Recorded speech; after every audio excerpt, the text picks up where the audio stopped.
Zombie Dogs. Greetings, everybody, and welcome to another episode of Zombie Dogs. Your favorite podcast about drinking hams with the boys. Yeah, just drinking hams with the boys, having a good time, talking about fucking bandersnatches. Talking about how much we all wish that each other were Steve Burnsides. If you guys are great, but if I was sitting at a table with two Steve Burnsides, I'm just saying I might be having more fun.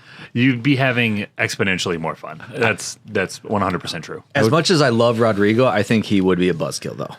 He's too serious. He's way too serious. And Plus- he's like, woe is me. Oh, I don't know, a special forces unit or something. Oh, I'm out of medicine. He only lets her out because shit's super fucked. Yeah. He's a bad dude. He's a bad dude. If he was a bad dude, though, he would have let her rot in that cell. yeah, but maybe he had a also change of worked, heart. He worked for murder death camp people. Yeah. That's not great. That's going to be a big That red flag. guillotine was his idea, I think. I think it was his idea. That's also kind of makes him a good guy. Because that's like one of the most humane deaths you can do. He's right. He's right. So he's Damn like it. really kind of a morally gray character. Yeah, the people in Umbrella were like, that sounds horrific. And he's like, yeah, It's clean, though. it's clean. It's clean. It's quick. It's quick. Yeah. It's a lot of fun to watch. yeah. But I wanted to make him into a fly monster. Oh, man. You can use the bodies. Yeah. My name is Brad. My name is Stoy. My name's Tyler. You're only slowing me down. I can't do it. What is he? But more than people? Yeah, I'm my Tyler. goodness. Oh yes, you are Tyler. And we're back into Code Veronica, part 2 today. We are as we left off. Claire had been exploring the island. She had gone down a submarine, and As one does when you enter an underground laboratory. It's standard. Yeah. Yeah. It actually came with the place. And yes, she found a gulp worm. A few things happened, but now we finally have gotten access to the palace beyond the entrance mansion area. I would say the most Resident Evil part of this game. The private residence. Residence. Keep that in. The private residence evil. Residence Evil. The revival of the Ashford family relies on your success, brother. Claire spies. I don't know why. I No, did you that. have to read that in a female voice. I know. I was going full macho with it. Okay, all right. Now let's say that you were pretending to be your twin sister. Go. All right. The revival of the Ashford family relies on your success, brother. There it is. There it is. Nailed it. Claire spies a woman. you look like my buddy Tyler. Wait a minute. No way. You got to shave your beard if you want to pass. Never. Claire spies a woman speaking with Albert through a window. Is that Alexia? How Question mark? How delusional do you have to be to actually be doing both voices in a conversation? Yeah. You really got to be like pretty gone. And he is putting on the show for everyone else. He also misses his sister, so he's kind of living vicariously her life through his eyes. But at some point, does he know if anyone's looking through the window, or is he just like, I'm just having fun? Yeah. I think he's just riffing. He's cooking. He's Yeah. too far in. Yeah. I mean, honestly, we don't know that at this point. I mean, if you're listening to this and you played Code Veronica, you know what's going to happen. But at this point, I don't think even like the gamer knows, the player. No, not yet. No, not yet. we don't know yet. No. Claire sneaks into Alexia's room after another suspenseful door opening sequence. Yes. I Story's love everything. these things. I love these. So suspenseful. It's so tense. Yeah, I'll bet. Claire shuts off the music box. The bed opens up, because why the fuck not? Revealing a silver key on the mattress. Grab it and get the flock out of there. Who typed that paragraph? I did. Play a music box, the bed opens up, and you get a key. Yep. Were you the flock of seagulls on your mind there? I think so a little bit. Well, the bats were kind of making me kind of flocky, Get the flock I guess. out of there. This toy will never swear. No, never. Go back to the palace and with the silver key access the locked door in the lower level. There's some bandersnatches here. I hate that name for those things. Too. yeah. It just makes me think of what's that Netflix show? It's from Alice in Wonderland. It's like- Bandersnatch? Yeah. Okay, that I didn't know. It's like the origin of the word. Okay. Yeah. Not that it makes it a funner, like a more fun name to say. Yeah. Bandersnatch is too long. Yeah, it's way too long. They should be like the grabbies. I like that better, actually. The long arms. I like that better. There's some sort of a disturbance happening in the house. I think it might be haunted. Did you bring I your for one welcome our ghost overlords. Did you bring your cranks in case we need them? I'm always cranked. I only brought this wheel. Okay, you got the well wheel. I got the well wheel, We yeah. might need a well wheel. I found an army seal outside, and it's made out of metal. I don't know what the fuck's going Go back to the palace, and with the silver key, access that locked door where the bandersnatches are going to be. In here, you'll find Hunk's report and an eagle plate on the ground. Head out of the palace and back to the prison. You've got medicine to deliver. To our man. Hunk's report reads as follows. What does Hunk sound like? I almost imagine like an Elvis How would you Presley imagine type voice. Mr. Death? Is that what they called him in Resident Evil 3? Mr. Death? Attention, Mr. Ashford. No, I can't do that. Yes. Come on. Yes, you can. You gotta follow your heart, Tyler. Follow Come your on. heart. Yeah. Elvis, I can't do Elvis. It's just going to sound Southern. Do a badass voice. A badass voice. No, I'm not going to. I'm going to do a Southern accent. Actually, his normal voice is a badass voice. Yeah, I could Tyler's just a do normal. badass dude. That's true. You gotta follow your heart, Tyler. Attention, Mr. Alfred Alfred Ashford, can't head laugh. of facility. Today at 16:32, I arrived successfully from the Umbrella Transport Base with the large-scale BOW capsule. Extreme care was taken during transport, and all 108 checkpoints are confirmed condition green. In accordance with standard procedure, it is currently being stored in the freezer. Nice job. It works. Yeah. There's one thing that I didn't understand. We are normally assigned to special missions. Why were we ordered to transport a frozen capsule this time? I don't understand that. I understand that this might be classified as top secret, but without knowledge of the contents, our safety could have been at risk during the transport. That's fucked up. He's This right. is especially He's right. important if the contents were potentially harmful. He says it's a large-scale BOW capsule. Hunk, my dude. Yeah. This You is may a be- special mission. You may be good at some military tactics, but you're dumb as a box of rocks if you think that's Yeah. not a large-scale BOW. In the capsule, they're Yeah. a large-scale BOW. yeah. No, that's why he's. I would say it's not transporting- potentially harmful. It is harmful. What could be in this giant box that's labeled bees? Is it bees in the box? Oh shit! It was bees. It was bees. It was bees. What is in there? A dinosaur? We would like to ask you to provide us more information should we be assigned similar missions in the future. I still remember the good old days when I spent in military training. Nothing has changed since then. We will gear up for the next mission today at 2300 hours XOXO. Love you. I don't want to go start a mission at 11 p.m. That's bedtime, my dude. That is too late for a mission. Hemostatic medicine. Thanks. How kind of you. Whenever you say hemostatic medicine, you get real sexy. I in your do. voice. Yeah, I do. I love saying hemostatic. So let's love it. So Rodrigo tells you barely keeping it together. Claire also gives him her lighter, an heirloom given to her by her brother as a keepsake to Rodrigo, a man she's known for all of 3 minutes. Fuck Chris, though, to be honest. I know, right? Like, yeah, my dearly beloved brother gave me this lighter as a keepsake. Here, stranger, you can have this. I don't know if this showcases like Claire's like maternal instincts or her ability to help others and to like make them feel, I don't know, protected and safe. If this is a knock on that, or just the writers are just like, have her give him a lighter. She didn't want the lighter anymore. I guess. She lit all the things she needed to, except something that could be very useful But there's soon. times in the game where you actually need the lighter. It's actually right next. Yeah, I know. No kidding. It's like, what the hell? Well, I wish you had that. So, She anyway, forgot she had a fully packed bowl in her back pocket. Rodrigo gives her a lockpick in Fucking A, return, something she can use to unlock the duraluminum. And I can never say that right. Duraluminum. Duralumin? Duralumin. Duralumin. Duralumin. It's pronounced aluminium. I think you're Aluminium. getting further away than Yeah, what you're I know. trying. I'm making it worse. Duralumin cases lying around. Claire runs back to the small prison area nearby where the guillotine is and uses the eagle plate by the door there.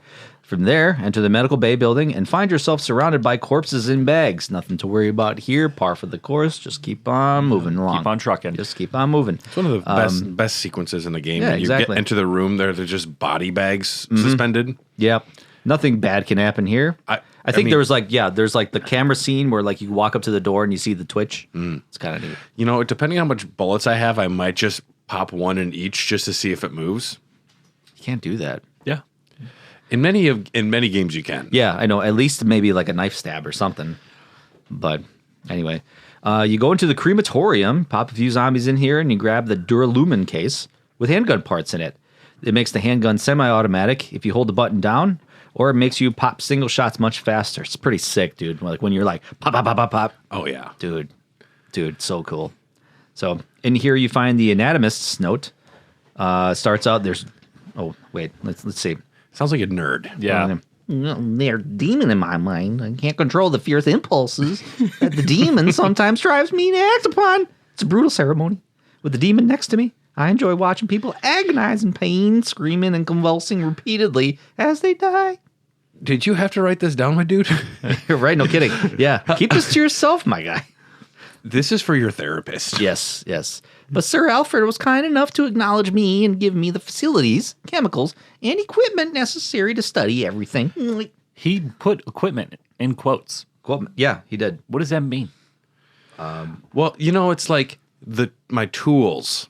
These are my tools. So- I need my tools. My tools, my things. Yeah, the equipment is foreshadowing for what's going to be coming up in a little bit here. I'm going to assume. I don't think he needed to add the quotations. It makes it seem really sketchy. He put them in the note. He also, I know that's what I was saying. I think he's in on it. He knows what the equipment means. or He the doesn't- demon made him. He do it. even drew out coming emojis. Yeah. Like, that was very weird to do in a Eggplant note. emoji.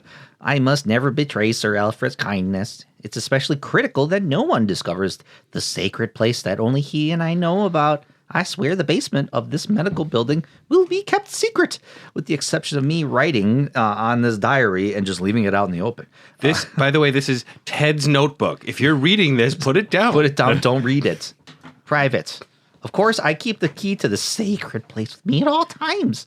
Even if an outsider sees it, they will never be able to tell that it is the key. I must remember that my life ends when I lose Sir Alfred's trust. No one will know it's the key unless you say it's the key. Right. Yes. So probably And- don't say it's the key in a published, out in the open, anywhere to find note. We know it's on you. Yes. You just wrote down that it's on you. You Yeah. just, the ruse of you keeping it on your keychain like just any other key is great. That's really smart. Listen, And then we you looted ruined this it. guy's corpse and all he's got is an eyeball in his pocket. What does this mean? Hey, what's that note say? Is a kid? It says he jerks off eggplants or something. I don't. eggplant emojis and he wrote equipment with quotation marks. What's up with this? Oh, I got the key. I He had got it on his the- keychain. yeah. He wrote it down right at the end there. I got it. Literally, the keychain we can says, just go. "This is the key." He blew it. Anyway, It's a Blue's Clues key. I don't know why he skinned it that way, but it was really easy to find. yeah, got a clue. Yeah. Once you exit this crematorium, a doctor is chewing on one of the corpses, and it takes a full 15 shots to pull this bastard down. It's kind of messed up. Like it's Yeah. like it's that guy not dying. So be careful. It's not going to take the standard amount of bullets because doctors are all that much more powerful They really are. as zombies. So after dispatching him and 2 other zombies, you loot the doctor's corpse and find a glass eye. What are you going to do with this? I don't know. He's got nothing else on him. Use the eye on the anatomical model in the room that's missing an eye. Duh. Why didn't I think of that? This revealing a hidden stairwell to where you might ask, what is it? The torture room. Where all the special equipment is? The torture room. You should really take that prisoner down to the torture room. Yeah, but how do we open the door again? You got to put the eyeball in the anatomically correct skeleton. How do we know this? Well, it's in Ted's notebook. You guys rigged the door to that thing? It was really hard. Yeah. A lot of magnets. I tell you what, the construction guys were very pissed about this. Yeah, it took them all 3 weeks to Yeah. do this. And then we killed them afterwards. They're down there. They're down there. Yeah, still. So the torture room, you enter the torture room. There's a hallway full of bats. You know what kept the bats away in this game? The lighter. The lighter. The lighter. You just gave it away. So inside the torture chamber are a few statues. You grab a rusty sword from one of them, as one does, and the statue turns around and reveals an Iron Maiden cage. Sick. Gas fills the room, so go to another statue and turn it around 180 degrees. That takes care of the gas. So you shove the sword into the Iron Maiden, and out pops a zombie with a sword like embedded in his chest. Inside the Iron Maiden is a piano roll. That's one of the most Resident Evil ass sequence of events anyone's ever written. Yes. Yeah. Anatomic model, eye in there to unlock a door to a torture room, Iron Maiden, turn a statue around 180 degrees, find a piano roll? A piano Yeah. roll. Don't forget, you have to turn the gas off at some point, too. Yeah, that's right. Yeah. Just that whole sequence. Yes. We have to keep this piano roll protected at all costs. Yeah, this is probably the most Resident Evil out of all the Resident Evils that this Resident Evil game has had. This has been the most Resident Evil. if that makes sense. I feel like this game is like the first 3 at least felt kind of condensed in like more of a believable manner, but we're also framed in Raccoon City. This game definitely, I feel like, jumps the shark a little bit. They go into like the land of fantasy world. Yeah. The scope is so much bigger too, versus like the city in RE3. You know, it's sprawling, but it's still pretty easy to navigate. There's a lot less to it than you think. And this, you are running back from the palace all the way back to that prison area to go see Rodrigo and to do stuff over there. That's a lot of backtracking. A lot of backtracking. Yeah. And if you forget something, if you do something wrong, it's very annoying. This game is punishing. It is one of the meanest Resident Evil games, I would say. Yeah, especially since it still uses that outdated system of, carrying so little and so little item boxes everywhere. Like it is punishing. We take the piano roll back to the palace, but outside, we hear a familiar voice. So if you open, like in your real life, if you guys opened up an Iron Maiden coffin or something like that, I did that just a week ago. All the time. Yep. So finding a piano roll would be like, I should probably take that. That is, I would definitely take it. Yeah, because I don't think I've ever seen it. This reminds me of Evil Dead Rise, where the parking structure collapses in the bottom, and they find an old vinyl record. And if it had the most demonic shit in the world, there's nothing keeping me from putting that fucker on a record player. If I find it, right, that was the most believable, like, find a book, read it sort of scenario ever. I would avoid the demon book, but if I found a record, that shit's getting played. Yeah, especially like a weird old one. What is this? Creedence Clearwater Revival Greatest Hits? Fuck. Dope. But if that's the last vinyl I got. If I found a piano roll and I knew there was a piano that could play it, I would take that fucker right over for sure. Yeah. But outside, we hear a voice. You must be the lovely Claire Redfield. Oh, that's so good. Wesker makes an appearance. That's a really good job. When Claire tries to re-enter the palace, he reveals it was him who attacked the palace. He gasped. Oh, no. And he's happy to see Claire here as bait for Chris. I despise Chris. And his big, strong arms and his chiseled jaw. Yeah, His stupid voice. He's so big. He's so strong. And he killed me once. I'm still mad about that. I despise him. Wesker exclaims as he chokes and slaps the shit out of Claire. He does, man. Holy shit. You'll be quiet. I'm talking about Chris, your brother. No shit, Sherlock. Shut your mouth. I have exposition. This is an added scene. Practice this. I'm not doing this again, Claire. When he's about to kill her, a voice in his earpiece chimes in, guess I gotta run. And he just flippy-doos away. He couldn't just take 2 seconds and just like, boom, headshot. All right, now I'm coming. I gotta take this. I've been on hold for a long time. What about my car's extended warranty? Someone's got my credit card information.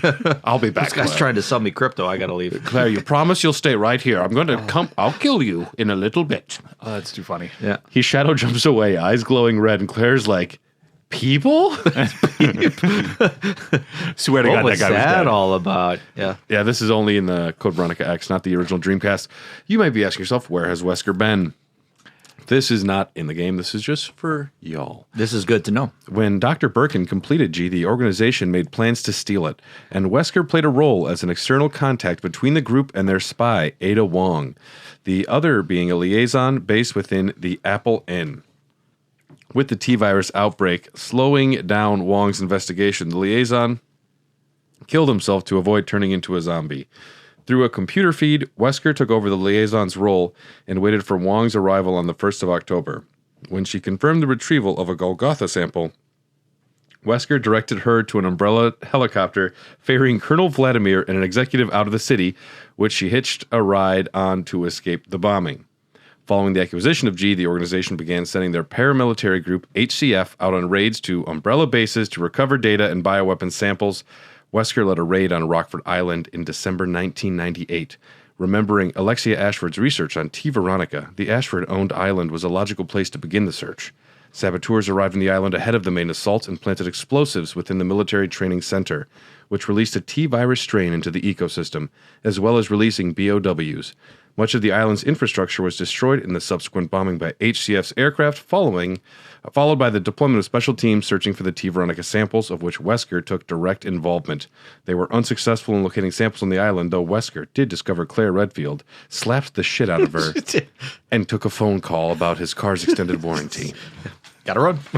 I gotta take this. All right, now that Wesker has flipped-de-dooed away, you get to explore more of the island. Enter the only room you haven't been in. It's a small casino. Use the piano roll in the piano room, naturally. Where else would you use it?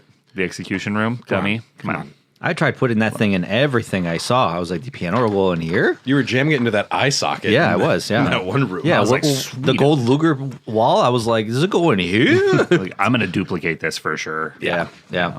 Put it in the duplicator, it didn't work. After Would you pirate a car? Would you steal a car? you're gonna copy a piano roll. people say, like, you wouldn't download a car, could you? I'm pretty sure with 3D printers now, you can download a car. And we will. And Yes. we want to. Please. After the piano plays its melody, a door underneath a slot machine opens to reveal a king ant. And it is not Anthony Edwards from the Minnesota Timberwolves. It is not him.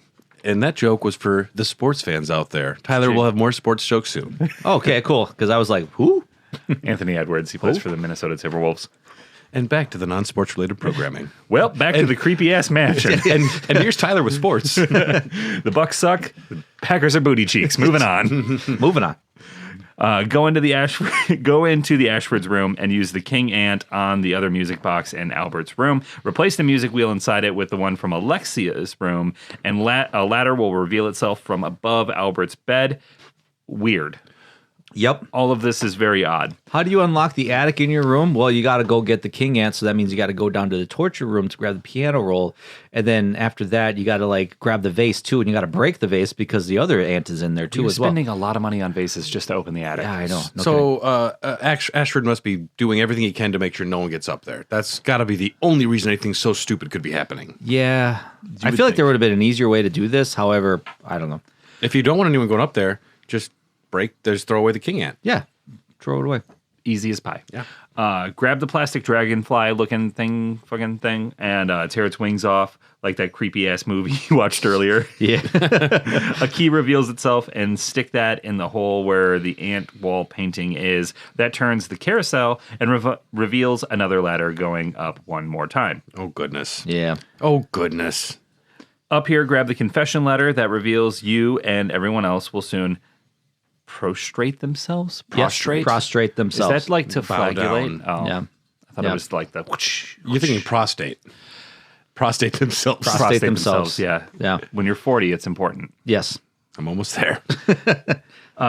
Prostrate themselves in awe at Alexia and the Air Force proof. Yep. You got everything you need, and now you can go get that airplane going. Fuck yeah. Get Glad out you of gave me the Dodge. confession letter. Okay, I have to be as psychotic as possible. Alexia, my sister, is a genius and possesses unmatched beauty. She is everything to me. I would overcome any obstacle and be willing to risk my life for her. For Alexia, I must revive the glorious Ashford family, which fell during the era of my father, Alexander. Together we will restore our family name, one that has been achieved. I'll build a palace where only nobles may gather.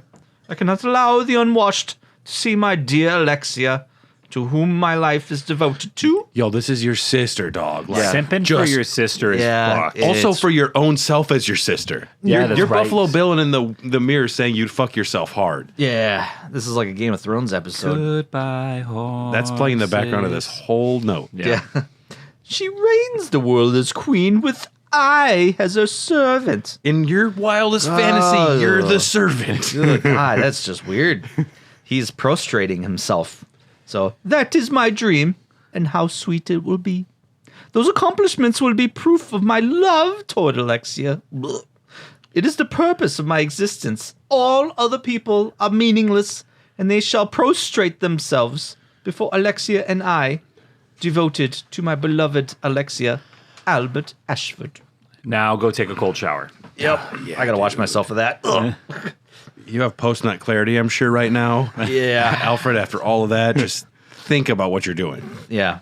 Read this out loud after you've written it. I am Alexia Ashford. For the pride of the Ashford family, I will kill you. Alexia makes her presence known, rifle in hand, ready to shoot Claire, but Claire ducks away from the shot, which prompts Steve to bust the door down. He's naked. Oh, wait, no, I added that. His massive dong is swinging. What's going on? My dick will just get in the way. The pants just get in the way. I need to be able to move. What's going on? Steve fires back. Just kicks. Okay, so there's a dude dressed as a lady shooting a rifle at Claire, and they're like having a shootout. And he just busted her on. What's going on? Yeah. You just hear that shot from 2 feet away? Honestly, it's like probably the best response he could have had to open to that door. Yeah, really. Steve fires back, getting shot in the shoulder in the process. I'm fine. It's just a scratch. Steve exclaims as he enters the secret door in the room, granting access to Alfred's room. All you find in this room is a blonde wig, and Alfred, who tries to get the jump on you. He fails, and Steve points his gun at him. But where's Alexia? She just came through this way a few seconds ago, and the only person in here is Alfred. Wait. Whoa, are you saying... Dun, dun, dun. Are you... Finkel is Alexia. Finkel Alexia is Einhorn. Einhorn. Yeah. If Finkel is Einhorn and Alfred is Alexia... Laces out, Dan. Okay. Alfred looks himself in the mirror and screams in terror and denial. Who's looking back at him? He runs out of the room crying with Steve and Claire, quite confused. You mean he thinks he's two people? I was going to do this, Claire. You mean he thinks he's two people? Absolutely. And then Claire's like, two people? Two people? Oh, goodness. Yeah. Alfred Ashford. Who is this fucking guy? Yeah. I want to know. This is a lot. Alfred was born in 1971, the result of a 3-year genetics project to create a child with genes relating to intelligence. Their dad, if you can call him that, loved intelligence. He was super high on it. Always talked about it. Super big into IQs. Super big into it. Yeah. The project, led by his cousin, Alexander, aimed to create a surrogate child who would continue the virology research led by his father. Edward, as part of a wider plan to ensure Ashford's influence within Umbrella Pharmaceuticals and deny total control of the company to their rival, Oswell E. Spencer, Earl Spencer. Through a clone of Alexander's great-great-grandmother, an anomaly during the procedure led to a cloned zygote splitting, with one developing male attributes in spite of its origins. The twins were christened Alfred and Alexia and were legally recognized as Alexander's children while the project was kept an absolute secret between Alexander and his father. From birth, the twins were immediately divided based on their intelligence. It seems kind of harsh. Yeah, I know. No kidding. Yeah, you're the dumb one. Oh, this is the smart people snacks, buddy. And you're dumb.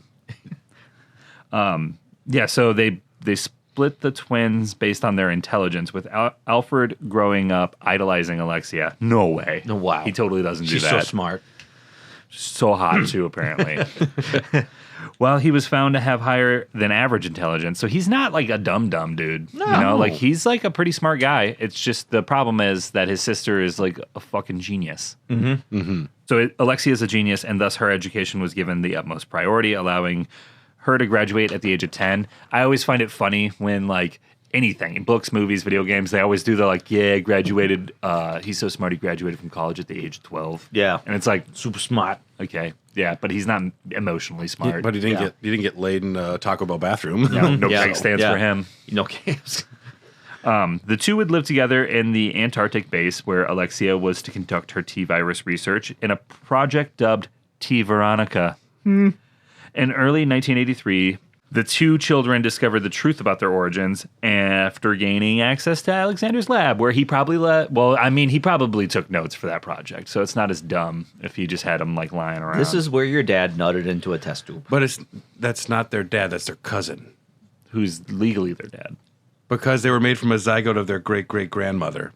Yeah, so it's father cousin. It's father great-great-grandmother. So It's not the father's nut. I thought was. No, it's a clone of something. Of a zygote, which is Yeah. like Well, I mean, it's fertilized egg in a great-great-grandmother or something. Yeah, but that nut had to come from somewhere. Now, do you think that zygote would be racist because it was so old and times think were it was different back then? inherently- Probably, yeah. Do you I think would it's say so, inherently yeah. racist? Yeah, we're talking 1800s, yeah. I usually stand by hatred is taught rather than inherited, but maybe. Maybe, yeah. Maybe. Yeah. I don't know. Yeah. Disgusted by the fact that their father is now their cousin, the two forced him to take part of a trial of T. Veronica, and then left him sealed in a hidden compartment beneath the facility director's office. No, nothing to see there. They just No, we're just going to turned ignore him this. into a monster and locked him Yeah. away. That won't come Ignore back. the screaming. Yeah, that won't Ignore come the back up. screaming. Soon after, Alexia found out how to properly control the viral corruption, but the process involved 15 years in cryostasis. It's a really random number. So, seeing no other choice but to go ahead and complete her mad dream of godhood, she had Alfred sealed her in the desired stasis. Ultimately, Alexander and Alexia were officially considered dead by the public, though no bodies were produced, and Alfred legally gained the title of 7th Earl. Whoa. Yeah. So, Hey, where's the Alex guy? Don't worry about it. don't worry about it. Yeah. Call him Nosferatu now. Yeah. He's up in that tower and all that laughing and giggling. That's him. Sounds like Alfred does read a lot because if he's naming his dad Nosferatu, if he's naming these monsters Bandersnatches, Yeah, he does like some old novels. yes. Yeah. And this one's Garfield. He likes lasagna. Sure, Alfred. hates- Why don't you go sit down? He hates Mondays. Well, yeah, he likes lasagna. Without a family at the age of 12, the new Lord Ashford was left to continue his family's legacy alone. Driven by this, he overcame his grief and was able to graduate from a respectable English university in 1993. Lord Ashford entered employment with the Umbrella Corporation, as the other Ashfords have done. That's so cool. He was in college though when Nevermind came out. I bet you he fucking loved that album. He was like a real dweeb. Yeah, right, no kidding. Whatever, never mind. He's walking around with his Nirvana t-shirt. I don't care about you. My dad left me. You remind me of my sister. She's hot. You ever see my sister? I got a picture of her right here. That's you in a wig. No, it isn't. Agree to disagree. You can't trust people. Through the weight of his family name, he earned a number of jobs within the company, which, while senior, were largely irrelevant in the company politics. Alongside the position of director of the Antarctic base, he took full advantage of his inherited governorship of Rockfort Island. By the following year, the Hispanic settler population was driven out to give space for the construction of a concentration camp for umbrella enemies. Ooh, this gets dark. Yikes. A boot camp for anti-BOW training and a private residence on the other side of the valley. I want to live close enough to hear the screams. Please build me a palace. Yeah, I want a guillotine right here. I want to be able to see it from my window. And this is where I'll put my piano. Yeah, I'm gonna put the piano roll in the torture room. So a boot camp for anti-BOW training and a private residence on the other side of the valley, where he hoped to live with Alexia one day. Not like sexual, but maybe some nights. Yeah, maybe we just snuggle and watch a movie every now and then. Whoops, how did that get there? Oh no! Sorry, my hand just wanders. Having been given full control over these facilities, Lord Ashford chose to ignore the Antarctic base and built up a dictatorial rule of Rockfort. Still affected by the loss of his sister, Lord Ashford's mental health shattered, I would say, creating a dual personality, one that remained the insane Alfred, and the other figment took over the memories of Alexia, creating a new personality closely resembling her. Due to the fact he remained oblivious as to the truth of Alexia's apparent return, he lived alone in his house on Rockfort Island, often allowing the Alexia fragment to take complete control over his body, dressing up like her and speaking in her voice, something which confused those that saw him from afar. Yeah, I'd say. Yes, so, And up close. yeah. After escaping the mansion, cue the self-destruct system has been activated. All personnel evacuate immediately. As As is tradition. is tradition. Steve meets you outside the palace doors. Hey, what's up, babe?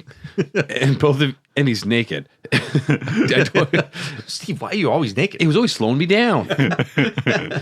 It's really hot out here. Both of you watch as escape planes scream overhead. The both of you get to the submarine elevator thingy and access the airport underneath the submarine elevator thingy. That's where you put airports. Use the proofs on the elevator that docks you to the plane, but damn it, there's a bridge blocking your takeoff path. Claire says, that's my job.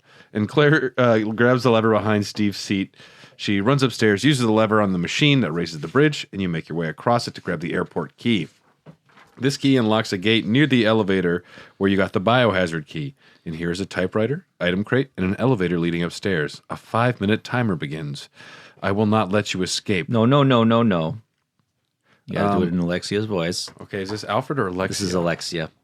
I will not let you escape. This is what you get for trying to oppose me.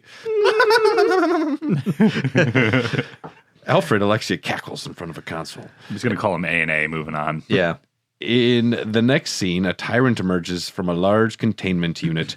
Claire dodges the gulp worm again and makes her way back to the pathway leading to the palace front door. She has to do a full loop to get back here. Yeah. The tyrant makes his appearance right in front of her path, and you have no way to go but through. Hopefully, you brought enough ammo/weapons with you. Best option, get close, blast him with a couple grenade rounds, watch him kneel down in pain, and then just fucking sprint by him. This guy's a fucking unit. Yes. Like chiseled. And you can't kill him. No, Not you can't. here, No. so just get around him any way you can. Yeah. If you don't knock him out here, he will punch you into the fire brewing behind you, killing you instantly. Once he's down, keep going. You got 3 minutes It is a left. weird sequence. Like, if you don't know that you have to, like, kill him here, like, and if he keeps pushing you back, it's like a silent, like, Claire gets knocked into the fire, and then she just, like, silently, like, flails around, and then all of a sudden, game over screen. It's really weird. I hate instant game over screens. That Yep. is the worst invention ever. Yep. What Especially about if you don't. QTEs? They are up there. A lot of Resident Evil stuff is bullshit stupidity. Yeah, it really is. I'll give you that. Yeah, I can't wait to play some of these later ones. What took you so long? Steve says. Claire responds with, I fought a tyrant, you motherfucker. no time to explain. You're sitting here naked. Put some clothes on, damn it. Steve punches it. We made it. Yow. Yow. Yahoo! Yahoo! Woohoo! I hear Hawaii's nice this time of year. Claire tells Steve moments after he says sorry for causing a lot of trouble for her. As they fly away, A&A is seen boarding a Harrier jet as the base crumbles around him or her. The cargo plane, Claire and Steve are experiencing an issue. On the plane, they have an issue in the cargo bay. Guess what it is? It's a tyrant. The fucking unit. It's the big boy real himself. piece of shit. Yeah, it really is. Hated. Actually, honestly, this is not a fun boss fight. No, and his, like, I feel like he can't run around him as well as other enemies. Like, his hitboxes or something are too big. Like, it just blocks me. It's very claustrophobic. Yes. And he is Yeah. very powerful. Yeah. Like I said, there is an easy way to dispatch him if you're ready for it. And you have to be ready for it. Tyler's confused face shows me he doesn't know what that I have means. no idea what You you're light him up with fucking, like, explosive crossbow bullet ammo. That's the trick. Because, like, that thing, like, rapid fires so easily. Yeah. And, like, you put him down. You put in Just unlock 20. him. Yeah. 20 crossbow rounds, like the explosive rounds. And that's enough to weaken him. And then you trigger the thing. Oh. Yeah, no, I think I talk about it later in the notes, maybe. I just did a lot of running around and dying. I did, and yeah. shooting. Yeah. So you got to fight the tyrant. T078 was a tyrant born from a cloning by Umbrella in 1998. It was from the cloned T103 model as a part of its mass-produced type. 078 was noted for being without a limiter coat, so as to test the effects of using a T103 without such a device. Therefore, its blunted claws, which it used as like battering rams, may not be present on all or other individuals with the mass-produced type in them. So he's got fucking claws that are like battering rams. That's great. We love I'm that. just going to tap you. T078 was delivered to Rockfort Island from Antarctica transport terminal and a mission supervised by Umbrella Security Service agent Hunk on the orders of the island base commander, Alfred Ashford. Claire goes to check it out and finds a tyrant hanging out there, cheeked up, just ready to go. Let's fucking go. There's a catapult here that And ejects. instead of saying stars, he goes, cheeks. Cheeks. There's a catapult here that ejects cargo crates out of the back of the plane, which makes sense in theory if you needed to move a bunch of cargo, but I feel like it's kind of insane. Actually, funny enough story. I work with a guy who showed me pictures of him utilizing this. He served in the Air Force, and they did low drops with something similar. Yeah, because And- it like yeah, the back. because like obviously Yeah. you're supposed to pull these release levers, and then you're supposed to pull them the moment the parachute, ejects the cargo. So he says if you don't pull them in time with The when parachute's just ripping on you. the parachute literally just like drags the plane. And of course, at this time, the plane is like 15 feet off the ground. So it's like it's all a matter of timing. So like that cargo crate ejector like is a real thing. It's just operates a little bit differently than how Code Veronica did. It's weird because he was telling me this story like the other day at work. I was like, wow, that's actually kind of cool. Reminds me of a scene from a video game. Yeah, so maybe you can use it to kill this tyrant. You can only use it every so often, and you have to weaken the tyrant enough to get the catapult to actually launch him out. Best strategy, as Stoy just said, light him up with like 20 gunpowder bolts, and hopefully you saved once or twice, or you saved one or two like grenades just to like help finish him off. Yeah, because like you can use a crossbow. You get crossbow bolts. Which I find I don't like the crossbow most of the time because Yeah. it takes too long to drop enemies. So it's nice to save all of these bolts for rapid fire. Yeah. And then, of course, later on, you're getting these Duralumin cases with gunpowder bolts in them. Mm-hmm. So it's like, okay, I guess I can mix them. And those at least put in some work. But Yeah, and then so Claire returns to the cockpit, telling Steve that she had taken care of a giant cockroach that needed to be stepped on, which is pretty fucking. What are you talking about? There's no bugs back here. hey, I'm sorry. They should clean this out more often. The autopilot engages, and a screen with A&A, Alfred or Alexia, whoever is in control, lights up. Alfred, cross-dressing freak! Claire exclaims as they are trapped on the airplane, taking them to an unknown destination. The next scene shows Claire cutely napping on Steve's shoulder because, like they're bonding, trauma bonding maybe. Yeah. But then Steve leans in to kiss her, but she wakes up and Steve plays it off. Super cool. I wasn't going to kiss you while you're sleeping. That'd be kind of I assault. was checking to see if you were breathing. with my mouth. I thought I had to give you CPR. Sorry. They discover they're going to Antarctica. Whoa. That's not Hawaii. That's not. That's actually the opposite. You can see some penguins. I don't even think penguins live there. Yeah, they do. Penguins do they? live in Antarctica. I Antarctica? don't think anything lives in Antarctica. Yeah, they do. You seen the thing? Oh, yeah. I have seen the thing. That is Antarctica, isn't it? Yeah. Yeah. Is that real? Someone Google this. So they're going to Antarctica, which, did you know Metallica played a show in Antarctica? Yeah. Yeah, they play. I think their goal was like to play on every continent. They're in the world. only band in the history of the world to play on all 7 continents. Imagine Yeah. being those 10 people at that Antarctica base when they're like, Metallica's going to play a small show for just you. I gotta wonder like how much that was. They got fuck you money. It don't matter. Yeah, I suppose. Yeah. So How much did it cost them to go there? Well, how much They it didn't cost get to go there? They probably didn't cost that much. They but didn't like, get- they didn't how much get to buy paid. tickets? Oh, I don't think that they sold tickets. I'm sure it was just for whoever was there. Oh, okay. Like, hey, you're in Antarctica. Like, come to this concert. What? There's probably like, I don't like metal. I'm staying at home. Yeah, right. You live in the same building. Tell me when Beyonce shows up. it's fucking Metallica. Just go. Yeah, right. Yeah, Yeah, it ain't Beyonce. yeah. I'll go see him. So guess what? The plane crashes. Oh no. Yeah. And now you're in Antarctica. So in Antarctica, you both wake up after the crash and you go your separate ways to find a way out of here because that's what you do in these situations. Let's split up. Claire makes her way down, loot through a bunk area of items, ammo, and diaries, and continue on to a hallway with moths. Poisonous moths. Bullshit poisonous moths that lay eggs on your goddamn back and poison you. Can I tell you how much I hate the fucking enemies in this game? Did I mention that, Brad? Brad, did I ever tell you that I hated the enemies in this game? He typed that in all caps. Yes. I feel some frustration. Yes. Yes, frustration. Because like you could try to be like, Is okay, this because Steve didn't get the kiss and you're still upset? no, That's no, why I'm upset. I'm just mad. your voice I'm just went mad. right into- Rodrigo didn't get it. You went right into a Steve voice. No, He gave her a lockpick. What does Steve ever give her? his heart. Whatever. Yeah. His heart.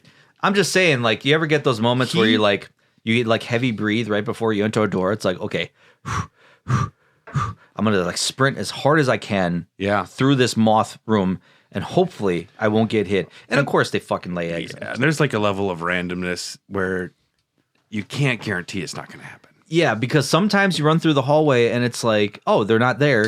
And other times they're like, you can't make it 2 feet without them like attacking you. So anyway, here you just happen to find a worker's diary. October 30th, a day I'll never forget. I'm going to start taking a fucking diary. These people are getting me excited. Honestly, you never know when all of a sudden you're going to be thrust into a Resident Evil type situation and someone's going to be exploring through to your house. Like, how are they going to know what's happening? They're like, who's that dead guy? I don't know. He's got a journal, though. It says he worked a lot. Listen, we got to get out of this back door. How are we going to find this key? Oh, we'll check to see if this guy's got a journal and he's got an eye in his pocket. He said he wants to crank it later. I don't know if that's a clue. Yeah, no kidding. I found this square crank. Does it work? Anyway. October 30th. When I joined Umbrella Incorporated, I thought that I would be able to live carefree for the rest of my life, being employed by this huge corporation in Antarctica. It's a joke that I ended up being a driver at a place like this. There's not even roads there. Honestly, it's not bad. That wouldn't be a bad job. There's not even roads there. Yeah, I suppose. Where do you go? What are you doing? I asked for, yeah, no kidding. Yeah, you're driving a tank with treads on it. How cool is it? I don't know. I think that's cool. I asked for a position change, but they completely ignored me. It feels more like a prison. Work is extremely demanding, and there's nothing fun about it. It's work, dude. I'd rather be dead. Damn. I get it, though. He's feeling frustration. It's Halloween because it's October 30th. Yep. Yeah, you can't dress up. Yeah, nothing going Talk to on. your supervisor. No parties. You missed the Metallica show by like a few years or too early. Yeah, Yep. right. Way too early. Way too early. Someone scratched the Thing DVD. You can't watch it. Yeah, fuck. It cuts off at the good part. Yep. So, November 3rd, my hard-earned vacation was canceled suddenly. I heard they failed to secure enough manpower due to a mistake made by the facility head, that bastard. Alfred. That fool doesn't deserve forgiveness. He doesn't even treat us like human beings. If Alfred reads this, your goose is cooked, I my was dude. going to say, I think you're going to that guillotine, my guy. November 5th, I heard an interesting story from a guy who's been working here for 8 years. He must be awfully patient. He says that there is a man who has been confined for over 10 years, locked up in a cell deep below here. People call him Nosferatu and are deathly afraid of him. What an absurd story. I'm gonna go look for him. But also really cool. I'm gonna do it at midnight. November 10th. At midnight, I woke up to an ominous growling sound that seemed to be coming from deep underground. I'm so pathetic to have been frightened by such a foolish story. But then again, I suppose anyone would have a hard time maintaining their sanity if they were confined in a place like this. In Antarctica. Keep that in mind. This is in Antarctica. I think it's pretty cool. I like being in Antarctica. Have you ever been? Oh, no. No. Okay. I was like, it just sounds like have you been? No, I'm just saying I like this as a location. Mm-hmm. It mixes it up for Resident Evil in a big way. For sure. It's not your classic Gothic mansion. It's not like a facility. It's frozen. It's, I don't know. It feels original, which is cool. And I think this is a definite change in the series where the previous 3 games, the previous 3 mainline entries were confined to one place, Raccoon City. And then now it's like, holy crap, you're like in the middle of the game, you're hopping to a completely different destination. Yeah. There's a save room here with a bookcase that you can move, revealing the butler's memo again, lamenting his failure as the family's protector and feeling powerless after Alexia's death. He was considering suicide as a result of his failure. There's a flower pot here, and a grate looking down to a lower level, revealing a bound and gagged monster strapped up against a wall. This monster, named Nosferatu in the game, is later revealed to be Alfred and Alexia's father/cousin/ Alexander Ashford. He might have nodded on his great-great-grandma's zygote. Yeah, maybe. We don't know. We haven't confirmed. However, that's the prevailing theory. It's science. That's how this works. Now put the bugs in it. See what happens. I'm going to make my pet earthworm big. Alexander Ashford was the son of Edward Ashford. He helped his father study the progenitor virus. Alexander never became a notable scientist for Umbrella, though he did discover the gene that regulated intellect. He tried to use this discovery to revive the Ashford family's reputation and took DNA from Veronica, the family's matriarch, who he'd become obsessed with. Alexander combined Veronica's DNA with a dangerous gene that will increase intelligence and his own. So yeah, he nutted in the zygote. Yeah, he did. Yep. Yeah. With a virus sprinkled in as the lube to resurrect Veronica. There was Veronica code. That makes sense. Write that down. That's it. That's the title. That's it. It's Dear like- Diary, I figured out the game's title. Code Veronica. Hell yeah. There we go. The result was twins. Alfred, bitter that his father hadn't created him with the same intelligence as Alexia, captured Alexander.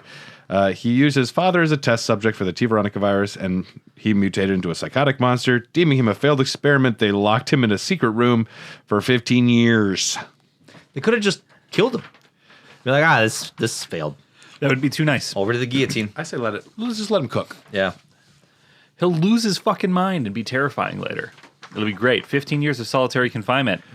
I honestly don't trust the Alfred and / Alexia's capability to like make good decisions. So maybe they would just fucking lock him up. Probably. Yeah. I haven't seen a lot of sane things done by him yet.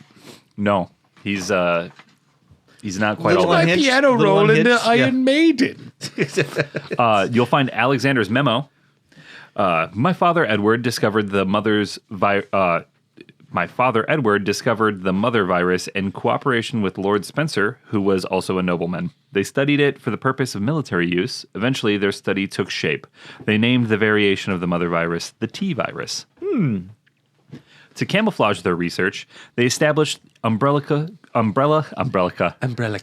going. Umbrella Chemical Incorporated. I majored in biogenetics and have been involved with a top secret project. Fuck me damn. Whoa. That was a tough sentence to get Yeah. through. We Drink made it, more though. beer. It won't slow you down. No. It only slowed me down. However, my research went through a difficult phase, and my father died in the middle of the project. Oops. That sucks, dude. These things happen. Yeah. We are now at a major disadvantage against the other researchers, as there is great competition in the field of T-virus research. I have disgraced the honorable name of the Ashford family that our great ancestor Veronica established. I want to know, who are you, this disgraced family, like, trying to bring your name back to? Who have you disgraced? Who was, like, looking at you and be like, hey, that's that Ashford guy. Their family's a disgrace. Story, you wouldn't know this because your family's not disgraced. When I walk down the street, people throw things at me. Oh, I didn't know that. That's what it means. That's what it means? Oh, I did not know that. Is Yeah. it really? I'm Man, with do the I have to people. throw things at him now? I'm with the people throwing. Do I have to throw things at him? Yo, There he is! There he is, Tyler! You're a disgrace! It happens. at least Brad, when he throws stuff at me, he yells duck first. Okay, right. No, I yell cuck. Oh, fuck. You fucking cuck. Yeah.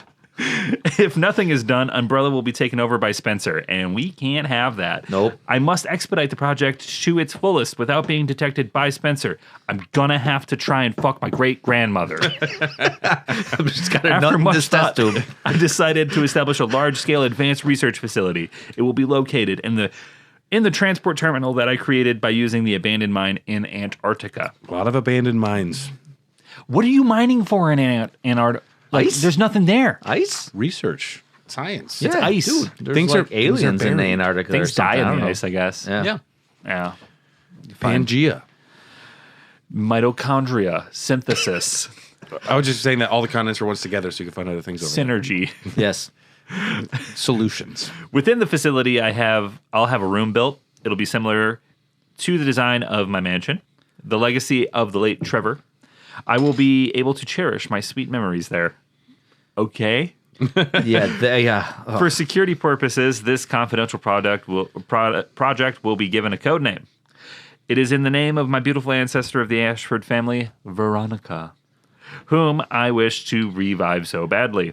I'm confident that the result of my research will be as glorious as her name, and that the honor will be restored to the Ashford family once again. And who is going to do this? The man himself, Alfred himself. I don't think so. I don't know. He's got a plan out here. I'm gonna slap you. So Wait a second. I'm getting another phone call. I'll be right back. Morgan Freeman enters the chat. I'm going to slap you. Well, yeah. Get busy living or get busy dying. I don't have a good Morgan Freeman. I don't know. Whatever you're doing earlier. That's Wesker. I don't know. Morgan Freeman plays Albert Wesker. I would have watched that. Yeah. I would have watched that series. Well, we're going to talk about that series, aren't we, later in this series? Yes. Oh. Yes, we're gonna talk about it. Oh, no. Now I can see it. Okay. Yeah. All right. See? You hear yourself? Okay. So Alfred's diary, January 30th. There is a sealed room in the hallway located inside of the Antarctic facility. I don't know what's hidden there, but I do know how to get in. I can use the 3 jewels that each one of our 3 family members wear as proof of being a legitimate descendant of the Ashford family. The only problem is I don't know how I can gain possession of my father's proof. February 17th. I finally succeeded in entering that sealed room. I never could have imagined that such an insane secret existed regarding the birth of both Alexia and myself. I hate my father, that fool, Alexander. I hate my father/cousin. Oh, no. Yeah, He nutted on a zygote. It's gross. gross. Who does that? I hate my father cousin. I'm going to put a wig on. Go put a wig on and go talk in my sister's accent. Now it is obvious that we were merely created in an attempt to cover my father's blunder. I can never trust him again. I must regain the glory of the Ashford family with my sister. Anyway, I have nothing to be afraid of as long as Alexia is with me. I'm going to go watch Rocky Horror Picture Show now. March 3rd, Alexia carried out the experiment on the human body that we've been talking about. Our useless father must be happy now since he can finally contribute to the Ashford family. The only thing we should be careful about is that the butler, Harmon, does not become wise to our activities. April 22nd, the experiment resulted in failure. Our father was useless after all. Even worse, he turned into a dangerous monster that is completely out of control. We tied him down and locked him up behind an underground prison cell. However, Alexia seems to be close to a solution. Beyond all my expectations, she now says that she wishes to conduct the experiment on her own body. On top of that, she feels she must be kept asleep for 15 years in order to accomplish the experiment. Thanks to that idiot, I can't see my dear Alexia for as long as 15 years. Alexia's going to sleep. She didn't believe that. She just wanted 15 years of not talking Yeah, to it's this just fucking like, guy. listen, like, I'm fucking done with you. I'm going to sleep for 15 years. Alexia is going to sleep with all of her trust relying upon me. Sure, buddy. Now I am the only one who can protect Alexia. A lot of information about this fucked up family. Yeah, they got some issues. They're one of the most prodigious families in the RE universe. Yeah, I would say this family takes the cake. Yeah, This whole like retaining their family legacy is the Bakers are exciting. it's as a kid say there's a lot of ick in this. I think. A lot of dick in that ick. Yeah. It's so Ohio. Yeah. Moving on. 6, 7. I don't know. The other door in the bullshit moth hallway takes you into the large package sorting room. Enter. I got a large package right here. I got a package for you right here. Slowing me down. Sort this. Enter in the BOW room and grab a barcode sticker. For some fucking reason, we're doing sticker stuff. In the other room, the weapons room, grab the AK-47 and the mining room key. Head back out, use this key on the mining room door. Up there's a poisonous gas shutoff valve with an octagon-shaped indent for a crank or wheel or something that's octagon-shaped. Remember this. Take the door here, and you find yourself in a generator room. Pop some zombie dogs. Zombie dogs. Hey. There's a podcast out there you can listen to. Check them out. They're pretty good. Turns the generators on, and then get back to the sorting room, find a box by the control panel, slap that barcode label on a crate, and turn the conveyor belt on to deliver the crate into the BOW room. Go into the BOW room and grab the gas mask there. You're going to need it. You make your way up top, back towards the entrance with the machine room key. You pick up from the flower pot. You can access a control panel that enables a large mining vehicle that can be used to dig a hole out of here. Steve is here, and he tells it there's an Australian monitoring base 7 miles from here. I hear that's nice this time of year. Steve operates the crane to release the mining vehicle, gets caught up checking out Claire's ass. And, I mean, it's her fault. The way she was like leaning up against that railing, totally her fault. I want to bite that denim. I want to take a massive bite out of that. I wouldn't even know what to do if I got it. Crashes into a gas pipe, releasing toxic fumes into the room they're in. Steve feels pretty guilty. And Claire reminds them to split up to increase their chances of stopping the gas, and also that they'll escape together, separately. She says this multiple times. Head over to the room with a metal cutting machine and place the valve handle in it, and watch it cut the square peg into an octagonal one. Pretty neat. Yeah. Head on over to the area where you found the toxic gas shutoff valve. A&A appears, excited to be able to watch Claire shriek in agony. Right before Steve busts in, pops a nut all butt naked, and he's always naked in these scenes. He's dual-wielding rocket launchers with his balls. Wait, sorry. I blacked out. Read the notes. I blacked out for a second there. Steve busts in and pops him/her with a few bullets from the Uzis. A&A drops his/her sniper rifle and falls down a pit.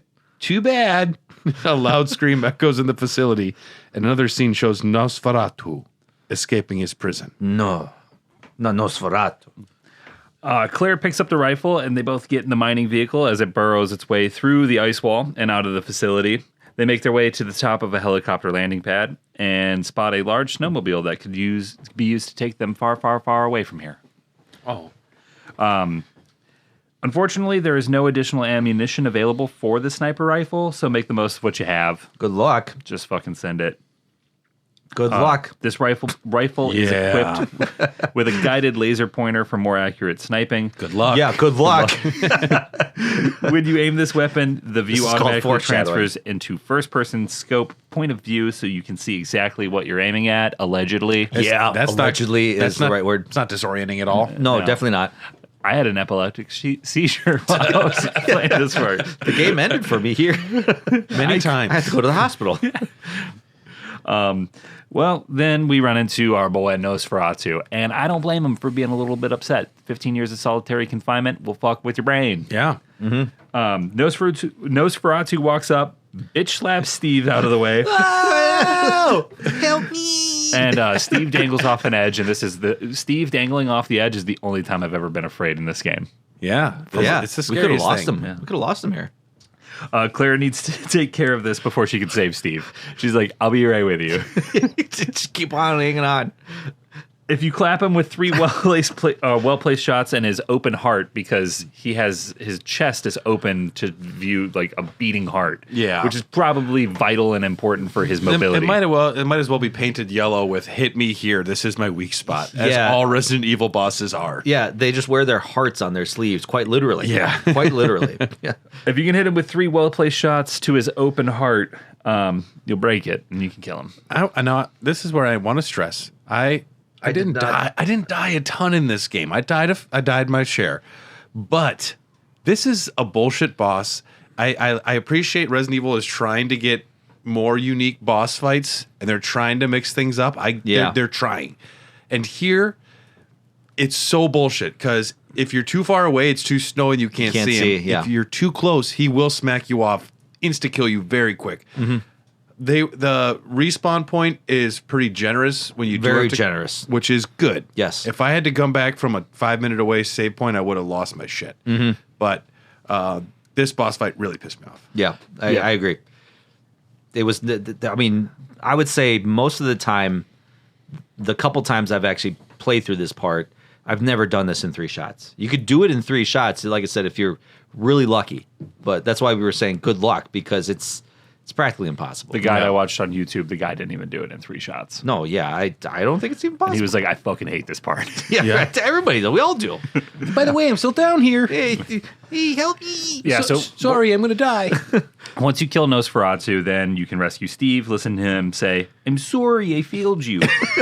Get in the snowmobile and escape to safety. That's the end of the game. This has been Zombie Dogs, everybody. Thank you for checking out our us out. Code Veronica episode. Smash that like button. Guys, there's like 5 pages left. I think we're missing something. What? Fuck. The game's not over? No, because We just killed Nosferatu. A&A We got in the still alive. snowmobile. Alfred Alexia is still alive. That fucking...